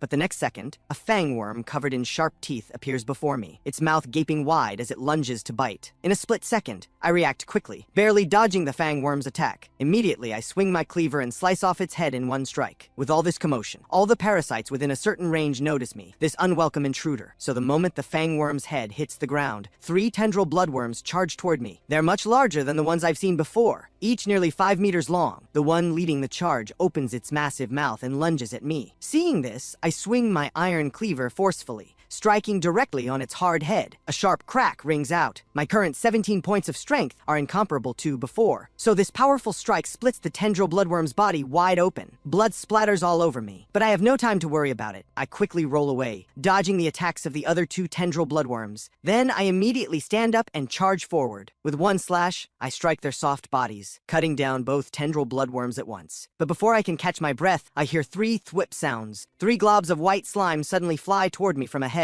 Though I don't know what they are, I still quickly step back to dodge them. Then I see a creature covered in armor, about 3 to 4 meters in size. A yellow beetle moving its stubby legs like a charging tank. Just from its momentum, I know I can't face it head on, so I start backing away, planning to retreat to the esophageal passage to reconsider. But before I can retreat more than a few steps, the beetle steps on the white slime and gets stuck fast, unable to move. Seeing this, my eyes light up. I immediately seize the opportunity. I open the deep blue treasure chest I'm carrying. 10 portions of stone instantly transform into blue light and fly out. Then with a thought, I open the control panel. I click to craft a heavy stone block. Then several meters above the beetle, a heavy stone block weighing 500 pounds appears. It rapidly falls and crashes heavily onto its body. The shell shatters, and the parasite dies instantly. Thwip! 3 more globs of white slime shoot toward me. This time, while retreating, I also locate where they're coming from. It's a soft-bodied parasite hanging upside down, a web-spitter parasite. Since the ironclad behemoth's stomach cavity is so vast, the ceiling is far from me. For the moment, I really have no way to deal with those parasites. Swoosh! Several familiar sounds of cutting through air ring out. I react immediately, constantly dodging the razor butterfly worms' attacks. When I can't dodge, I swing my cleaver to knock them away. But the growing numbers are really more than I can handle. Like this, the commotion grows louder. Nearly all the parasites in the stomach notice me. Then they all start closing in toward me. But right now, I can only defend with all my strength. I have no energy to spare to retreat into the esophageal passage. Suddenly, inspiration strikes. I seize a brief gap while dodging an attack. Pick up a razor butterfly worm corpse and throw it like a frisbee toward the web spitter parasites hanging from the ceiling. Just like that, I easily slice through one of them. Seeing the significant effect, I repeat this a few more times. Finally, I kill all the ones overhead. Without the slime attacks interfering, I finally have some breathing room. I immediately retreat and hide in the esophageal passage, but the massive swarm of parasites quickly chases after me. I immediately create several stone platforms, blocking the esophageal passage, treating it as a choke point, defending it firmly. The parasites here keep pouring in. I continuously slash away for over 10 minutes. Both my arms grow numb from exhaustion. Corpses of various parasites pile up, but they still keep pouring through the opening with all kinds of skittering sounds. I know I can't keep defending like this. My stamina simply won't hold out. With my 12 points of intelligence working rapidly, I quickly think of a solution. First, I dodge back some distance. Then I rapidly craft a foundation wall, sealing off the front. Then I turn and craft a corridor, positioning it right at the highest point of the esophageal passage. I seal all the other gaps with stone foundations, leaving only a straight path down the middle. Next, I take off all my equipment and put it in the supply crate. I add the Trailblazer's 5 attribute points to speed. Then, with a wave of my arm, I collect all the foundations blocking the parasites into the control panel and send them to Marcus. At this moment,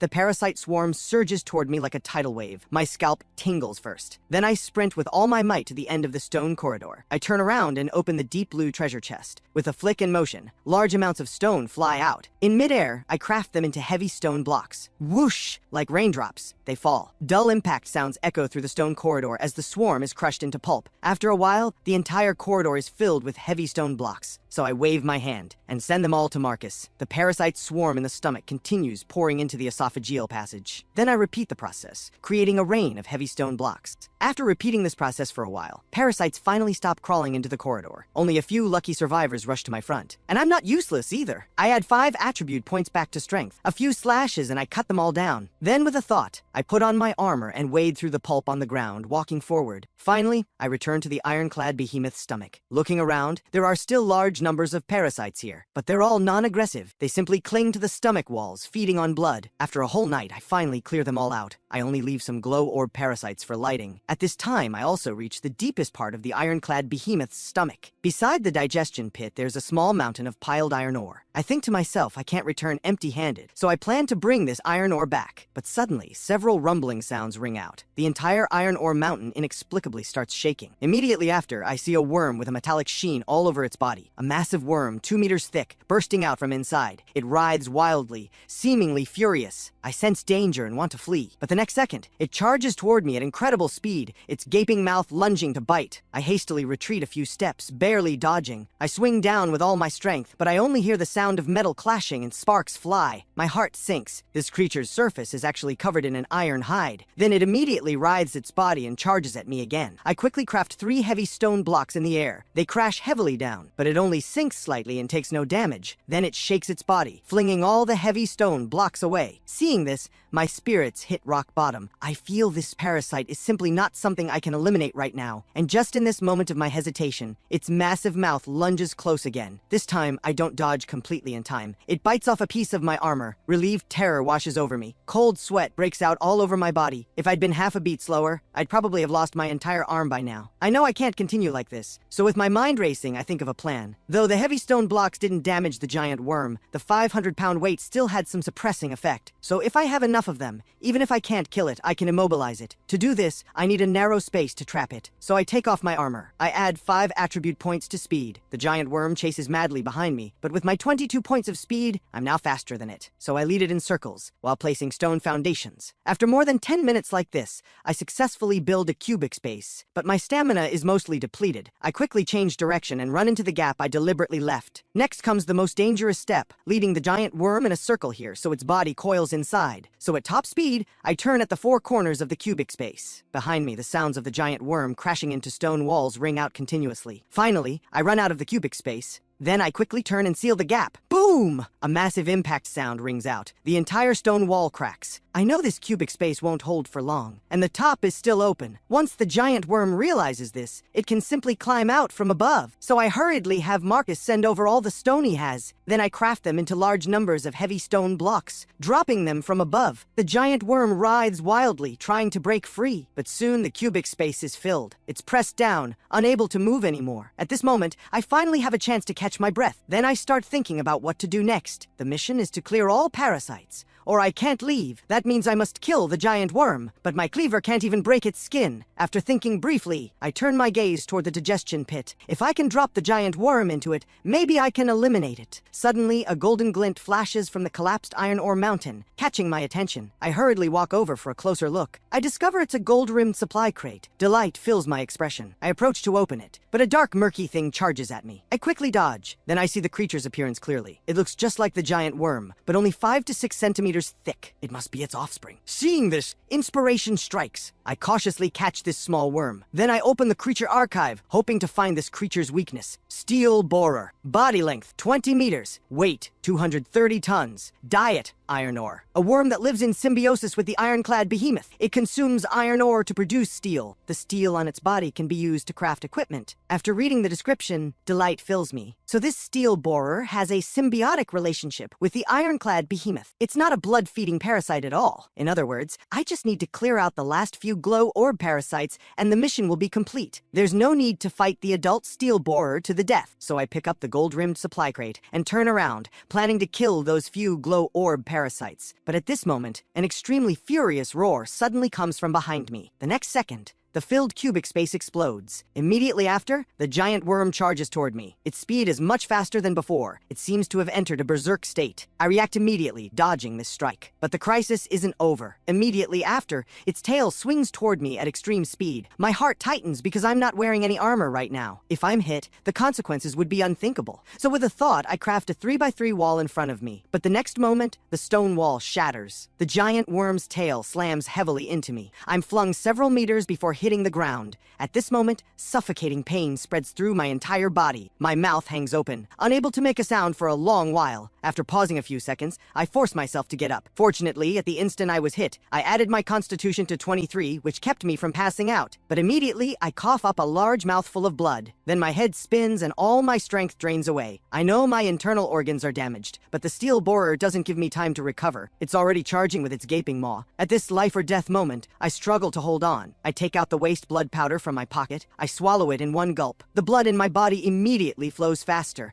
A surge of strength rushes out. My body can move again. Then I sidestep to dodge the attack. I turn and run toward the esophageal passage. But I haven't run far when I suddenly stumble. My throat tastes sweet and I vomit blood again. I know my body has reached its limit, and I understand now, when severely injured, I can't consume waste blood powder. At this moment, the steel borer charges up behind me again. In desperation, I scatter the Dreamweave anemone parasite's bodily fluid. It immediately has a hallucinogenic effect on it. Then, from its perspective, I've already run into the ironclad behemoth's esophageal passage, so it hurriedly chases after me, but soon it snaps out of it. It turns and discovers I'm still in the same place. I immediately pick up the deep blue treasure chest and craft 3 stone walls at the entrance to the esophageal passage, firmly securing them with numerous heavy stone blocks. A bang impact sound rings out. Seeing the walls don't budge at all, I know the steel borer is completely blocked. Then I open the gold-rimmed supply crate that was thrown on the ground earlier. Ding! Obtain tooth steel blade, scale steel chest plate, manual algae grinder blueprint, 1 ironclad behemoth tooth, 1 equipment slot. Instant delight fills me. These are all excellent items. I plan to take out the tooth steel blade to test how it feels. But the moment I hold it, I suddenly sink downward, nearly toppling over. I add 5 attribute points to strength before I can barely swing it a few times. Then I take out the scale steel chest plate. This time, I don't nearly topple. It simply slips from my hands and falls to the ground. It's far too heavy for me to wear right now. Next, I examine the manual algae grinder in the blueprint interface. I don't yet know what it does,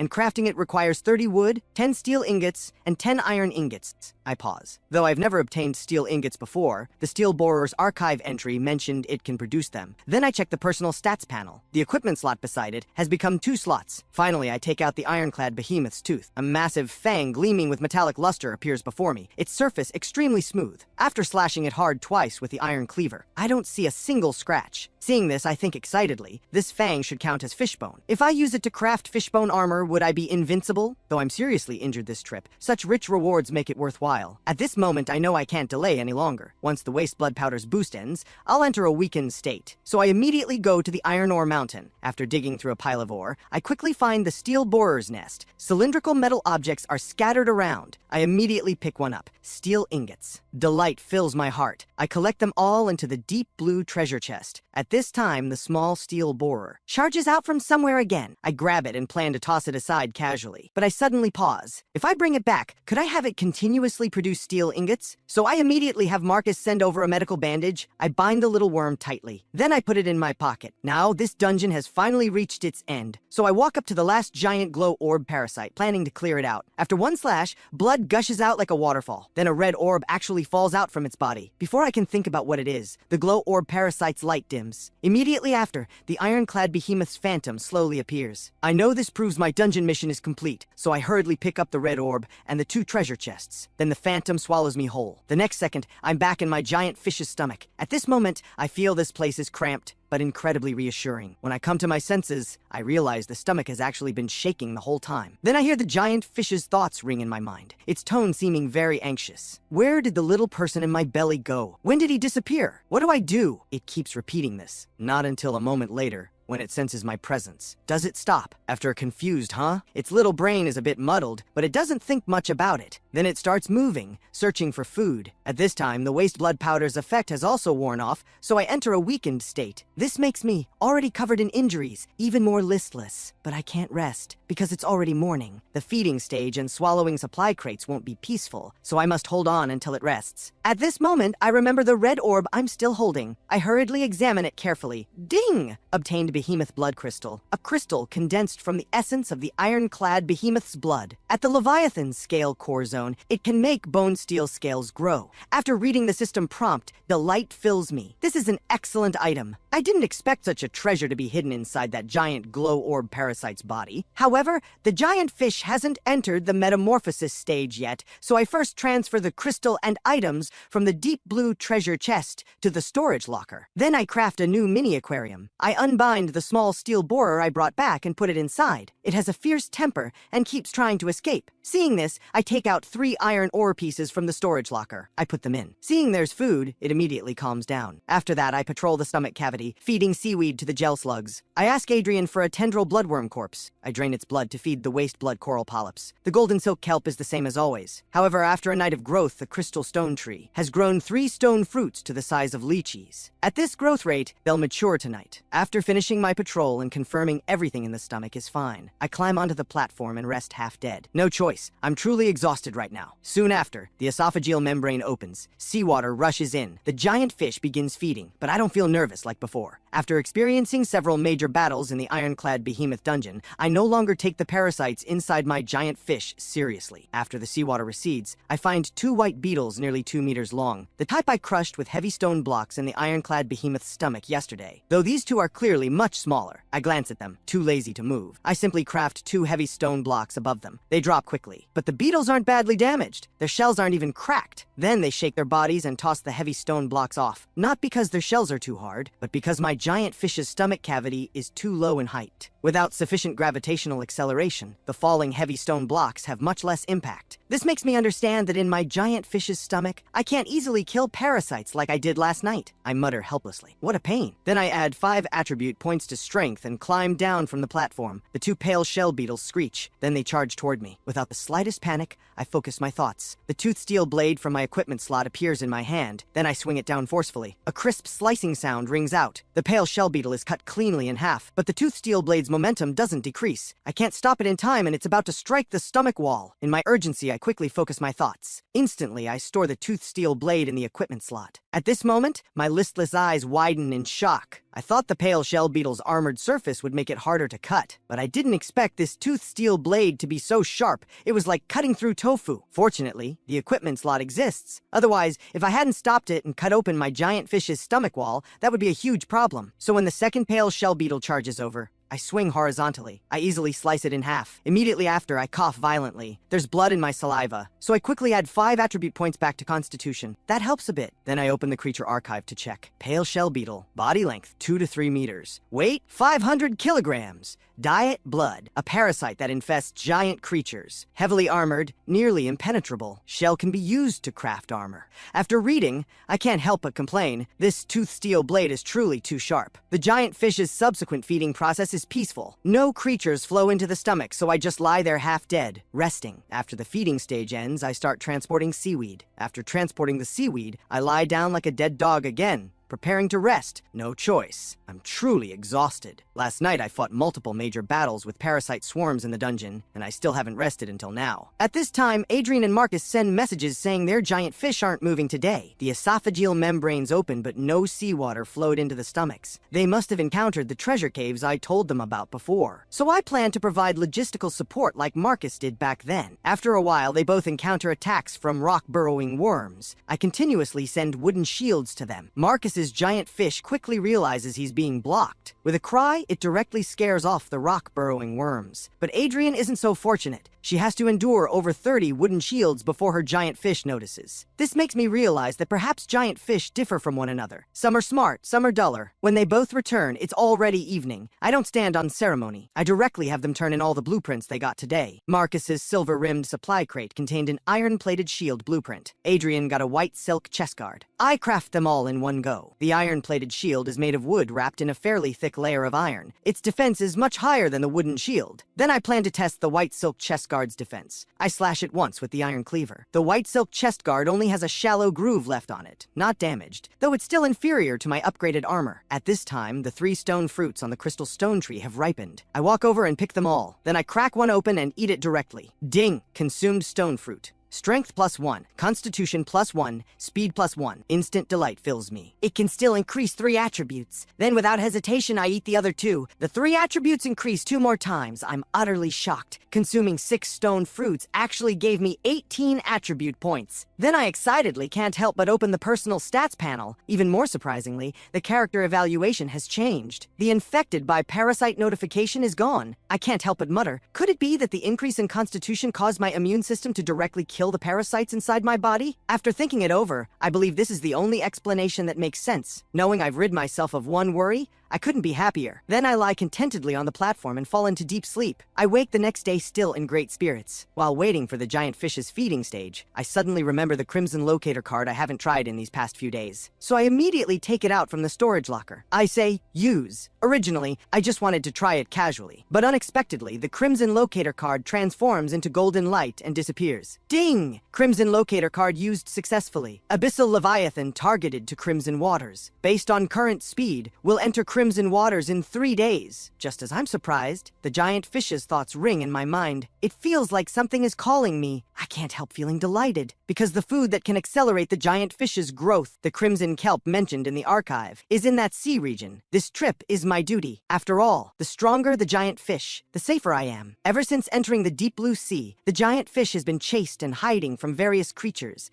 and each time I'm terrified yet helpless. Naturally, I won't miss this opportunity to help it grow. Soon after, the giant fish begins feeding. Seawater rushes in, but I don't hide in the safe area on the platform like usual. Instead, I simply stand in the turbulent seawater, because with my current 15 points of strength, even wearing a full set of armor, I'm still light as a feather, so there's no need to hide. Suddenly, the water surface explodes. 4 tendril bloodworms burst out. I nimbly swing the iron cleaver a few times and easily dispatch them. After the seawater recedes, I transport seaweed again. Then I remember there's something else I need to do. 5 days ago, I had Marcus and Adrian promote mini planters to guild members. In the end, 80 people were selected specifically to grow fruit, because fruit, grown by survivors themselves, can also accelerate the giant fish's growth rate. But the feeding amount required is a full 5 tons. So I thought of having some guild members grow them together, then collecting everything uniformly. Calculating the time, the watermelon seeds distributed earlier should all be mature now. So I send messages to Marcus and Adrian to have them collect everything. They begin collecting the watermelons grown by the guild. They successfully collect 70. Initially, I distributed 80 mini planters, but 6 members left the guild as soon as they got them. Of the remaining 74 people, 8 couldn't resist temptation and ate the watermelons themselves. So ultimately, guild members turned in 66 watermelons. The remaining 4 were 2 each grown by Marcus and Adrian. I think overall it's not bad. In this situation, relying entirely on self-discipline, 66 people still completed the task. They're worth trusting and cultivating. Soon after, Adrian sends me another message. She says a guild leader named Ducent suddenly contacted her, wanting to buy a bone edge from her. I'm slightly taken aback. What does this person mean? Did he also encounter a treasure cave today? Then I have Adrian trade with him to see what this person's situation is. But shortly after Adrian trades with Ducent, a message appears on global chat that shocks everyone. Dual right used successfully. Victor obtains all of the deceased's resources. Deathmatch begins. I'm stunned when I see it. Then, I immediately go to the storage locker and find my dual right is still there. So I can't help but frown and mutter, how is this possible? Where did he get a dual right? By checking the avatar on the red message, I see the dual right initiator is indeed Ducent, and the person he challenged is Wang Hawk, leader of the Supreme Alliance. After thinking for a moment, I suddenly realize something. Someone else must have entered the deep blue sea today and obtained a dual right. Then they sold it to Ducent at a high price. More than 10 minutes later, the duel ends. Ducent wins and obtains all of Wang Hawk's resources. At this moment,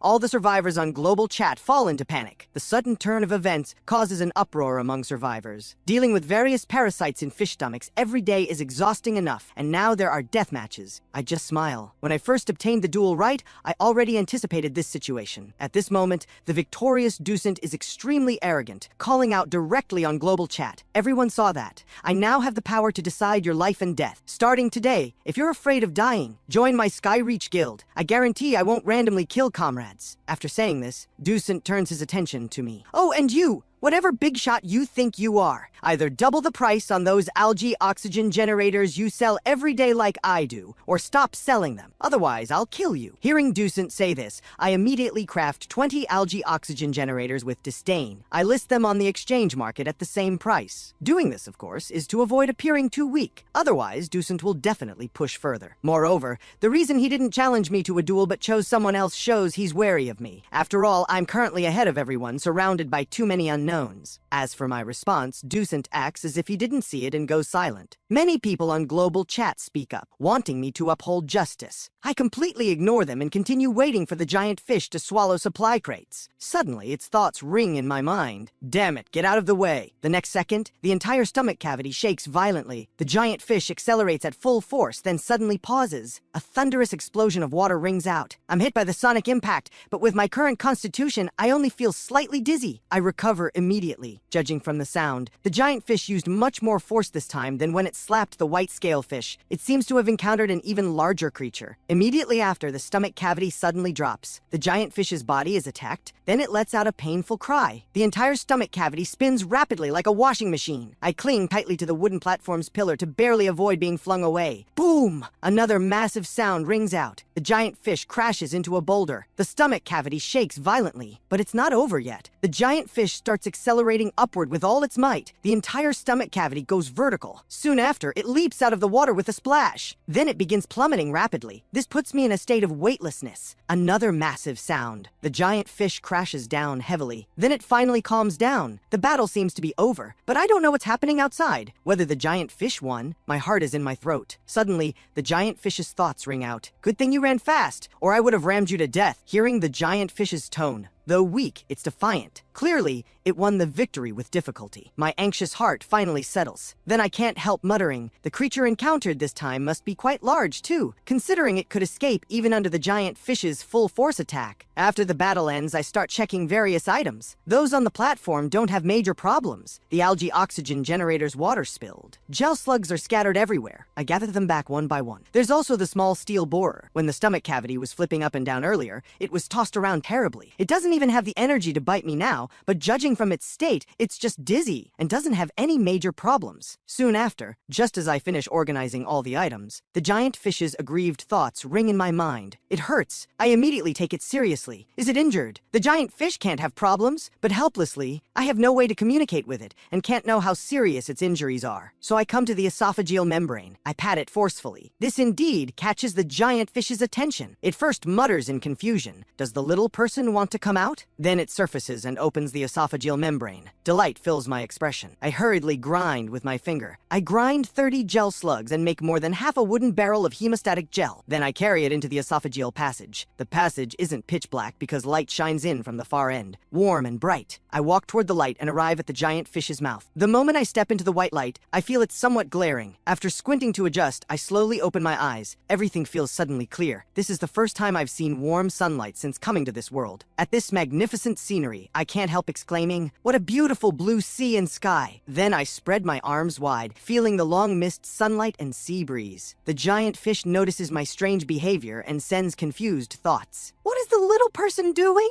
I pause when I hear this. Right, treating the giant fish's injuries is urgent. Then I leap forward and jump into the sea. I tread water and float. Seeing me come out, the giant fish closes its mouth, then slowly sinks its massive body, staring at me with those round, innocent eyes. I don't speak. I just lightly cut my arm with the iron cleaver. Blood seeps from the wound. Seeing this scene, the giant fish's eyes widen in alarm. Then I grab some hemostatic gel from the wooden barrel and apply it to the wound. The bleeding stops immediately. The giant fish blinks and quickly understands I intend to treat it. Then it submerges its entire massive body underwater, swims beneath me, and slowly rises, letting me stand on its body. As it rises higher, more and more of it emerges from the water. Horrific wounds appear in my vision. I furrow my brow directly. The injuries are much more serious than I anticipated, and the wounds are all elongated, as if slashed by blades. The half barrel of hemostatic gel in my hands probably isn't enough. After pondering a moment, I decide to first treat the larger wounds. After all, I only have 40 gel slugs total. This half barrel used 30. I must keep the remaining 10 for breeding, or if the giant fish suffers serious injuries in the future, I won't have enough to make hemostatic gel for it. Then I start applying gel to the larger wounds. The hemostatic gel's effect is still remarkable, immediate. After a while, I've treated all wounds over 1 meter. As for the remaining smaller wounds, I find that with with the giant fish's large body's recovery speed, they've already stopped bleeding. It seems to feel the wounds don't hurt as much anymore, so it joyfully lets out a cry, and its thoughts ring in my mind. Wow, the little person is amazing. But unexpectedly, the next second, it suddenly rolls its body happily. I'm directly flipped into the sea, caught off guard, and choking on several mouthfuls of seawater. The giant fish quickly realizes, so it hurriedly dives underwater and uses its body to lift me up again. I cough out seawater. Then I wonder to myself, is my giant fish a little goofball? After that, the giant fish doesn't dare move recklessly. Its entire body floats steadily on the sea surface like a small island. I don't immediately return to the stomach cavity. Instead, I lie directly on its body, feeling the sea breeze, basking in the sunlight. Since I'm out, naturally I should stay outside a bit longer. Moreover, the giant fish is injured. Though the bleeding has stopped, it needs rest. So I think I'll skip the 2 supply crates later today. After a while, I suddenly remember something. Earlier in the stomach, I couldn't burn the smelting furnace due to insufficient oxygen. But now I'm outside. Isn't that problem solved? So I immediately sit up, preparing to try. At this moment, I'm too lazy to return to the stomach cavity for basic materials. I simply ask Marcus for some. Then I use 50 portions of stone to craft a smelting furnace. I add gold ore to the furnace. Then I take out a piece of wood and whittle it into a round stick. I use the shavings as kindling and begin drilling wood to make fire. After more than 10 attempts, I finally succeed in making fire. The smelting furnace is lit. Now I just need to wait patiently. So I continue lying on the fish's back, basking in the sun. At this moment, I feel leisurely and content. Periodically, I add wood to the furnace. But the fuel, after about 2 hours, the ore in the furnace is only glowing red with no signs of melting. Seeing this, I scratch my head. This situation is within expectations. After all, smelting iron requires coal as fuel. It burns efficiently and produces high temperatures. Only then can the furnace reach the ore's melting point. However, though I don't have coal, I can make charcoal to try. I happen to have the portable charcoal kiln blueprint, and the crafting materials are clay and licorice I obtained before. But seeing it's already evening,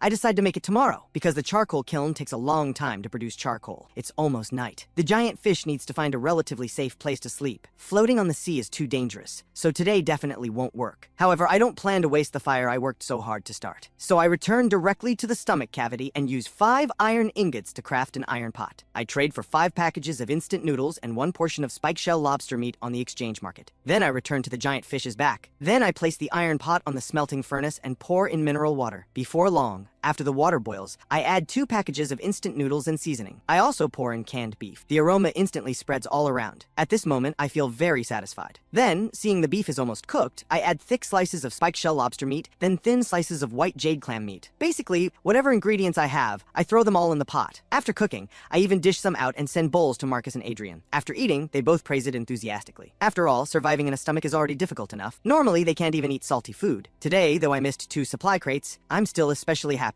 Basking in the sun, feeling the sea breeze, eating a proper meal. This is the most comfortable day I've had since coming to this world. After eating, they both ask me curiously how I made fire. I tell them without hesitation how to get outside because I think making charcoal alone is too troublesome. Better to have them do it, then I can just use ready-made charcoal. But following my method, after trying to pat the esophageal membrane 10 times, their giant fish don't react at all. So I speculate their strength probably hasn't reached the level that can catch the giant fish's attention. Then Marcus asks carelessly, "So Alex, should I slash the esophageal membrane to force it open?" I'm directly startled. I hurriedly warn him not to harm his own giant fish. At the same time, at this moment, I also notice that other people in this world don't seem to care much about their giant fish. In their eyes, giant fish are just tools or ships. Only I can hear the giant fish's thoughts, so I treat it as a good companion and care about its condition. After eating and drinking my fill, I quickly return to the giant fish's stomach, planning to sleep and rest. After today, only 2 days remain until entering the Crimson Waters. Today is my 19th day in this world. I wake up and first patrol the stomach's condition. I discover the small steel borer has produced a small steel ingot. Delight fills me immediately. I didn't expect it to start producing after just 1 day in the stomach cavity. Though the volume is small, I'm already very satisfied. Next, I start waiting for the giant fish to feed. But before long, it's targeted by a giant creature. Then it starts fleeing. Finally, it swims until it almost has no stamina left before successfully escaping danger. But by this time, its feeding stage has already passed. After breathing a heavy sigh of relief, I have Adrian and Marcus collect large amounts of seaweed from their respective guilds and send them to me. Then, I feed them to the giant fish. Today, I don't plan to go outside to burn the smelting furnace either, because from the giant fish's current thoughts, I learn it's still in a tense state. This indicates that within its biological radar range, it's detected giant creatures still wandering nearby. At this time, Marcus sends a message saying he encountered razor butterfly worms today. Since I told him their weakness in advance, he easily overcame this crisis. Then I have him spread information about razor butterfly worms on global chat, and the method to kill razor butterfly worms is sold at high prices to various guild leaders. Before long, Marcus trades for many blueprints, then he sends them to me. I look through them roughly. The one that catches my attention most is a blueprint called stone tile. After crafting it, I find it's 1 square meter in size, 2 centimeters thick, just like floor tiles. It fits well on foundations. Soon after, the giant fish swallows today's first supply crate. Ding! Obtained 1 surge capsule. After consumption, strength +5 for 5 minutes. Can only be used once per day. I hold it in my hand and look. It's just a very small red capsule. I think to myself, isn't this just a weakened version of waste blood powder? Doesn't seem very useful to me now. So I walk toward the storage locker, planning to store it first. But suddenly I feel I've stepped on something. I look carefully into the water and discover it's a strip-shaped black creature. I pause. Could this be a sea cucumber?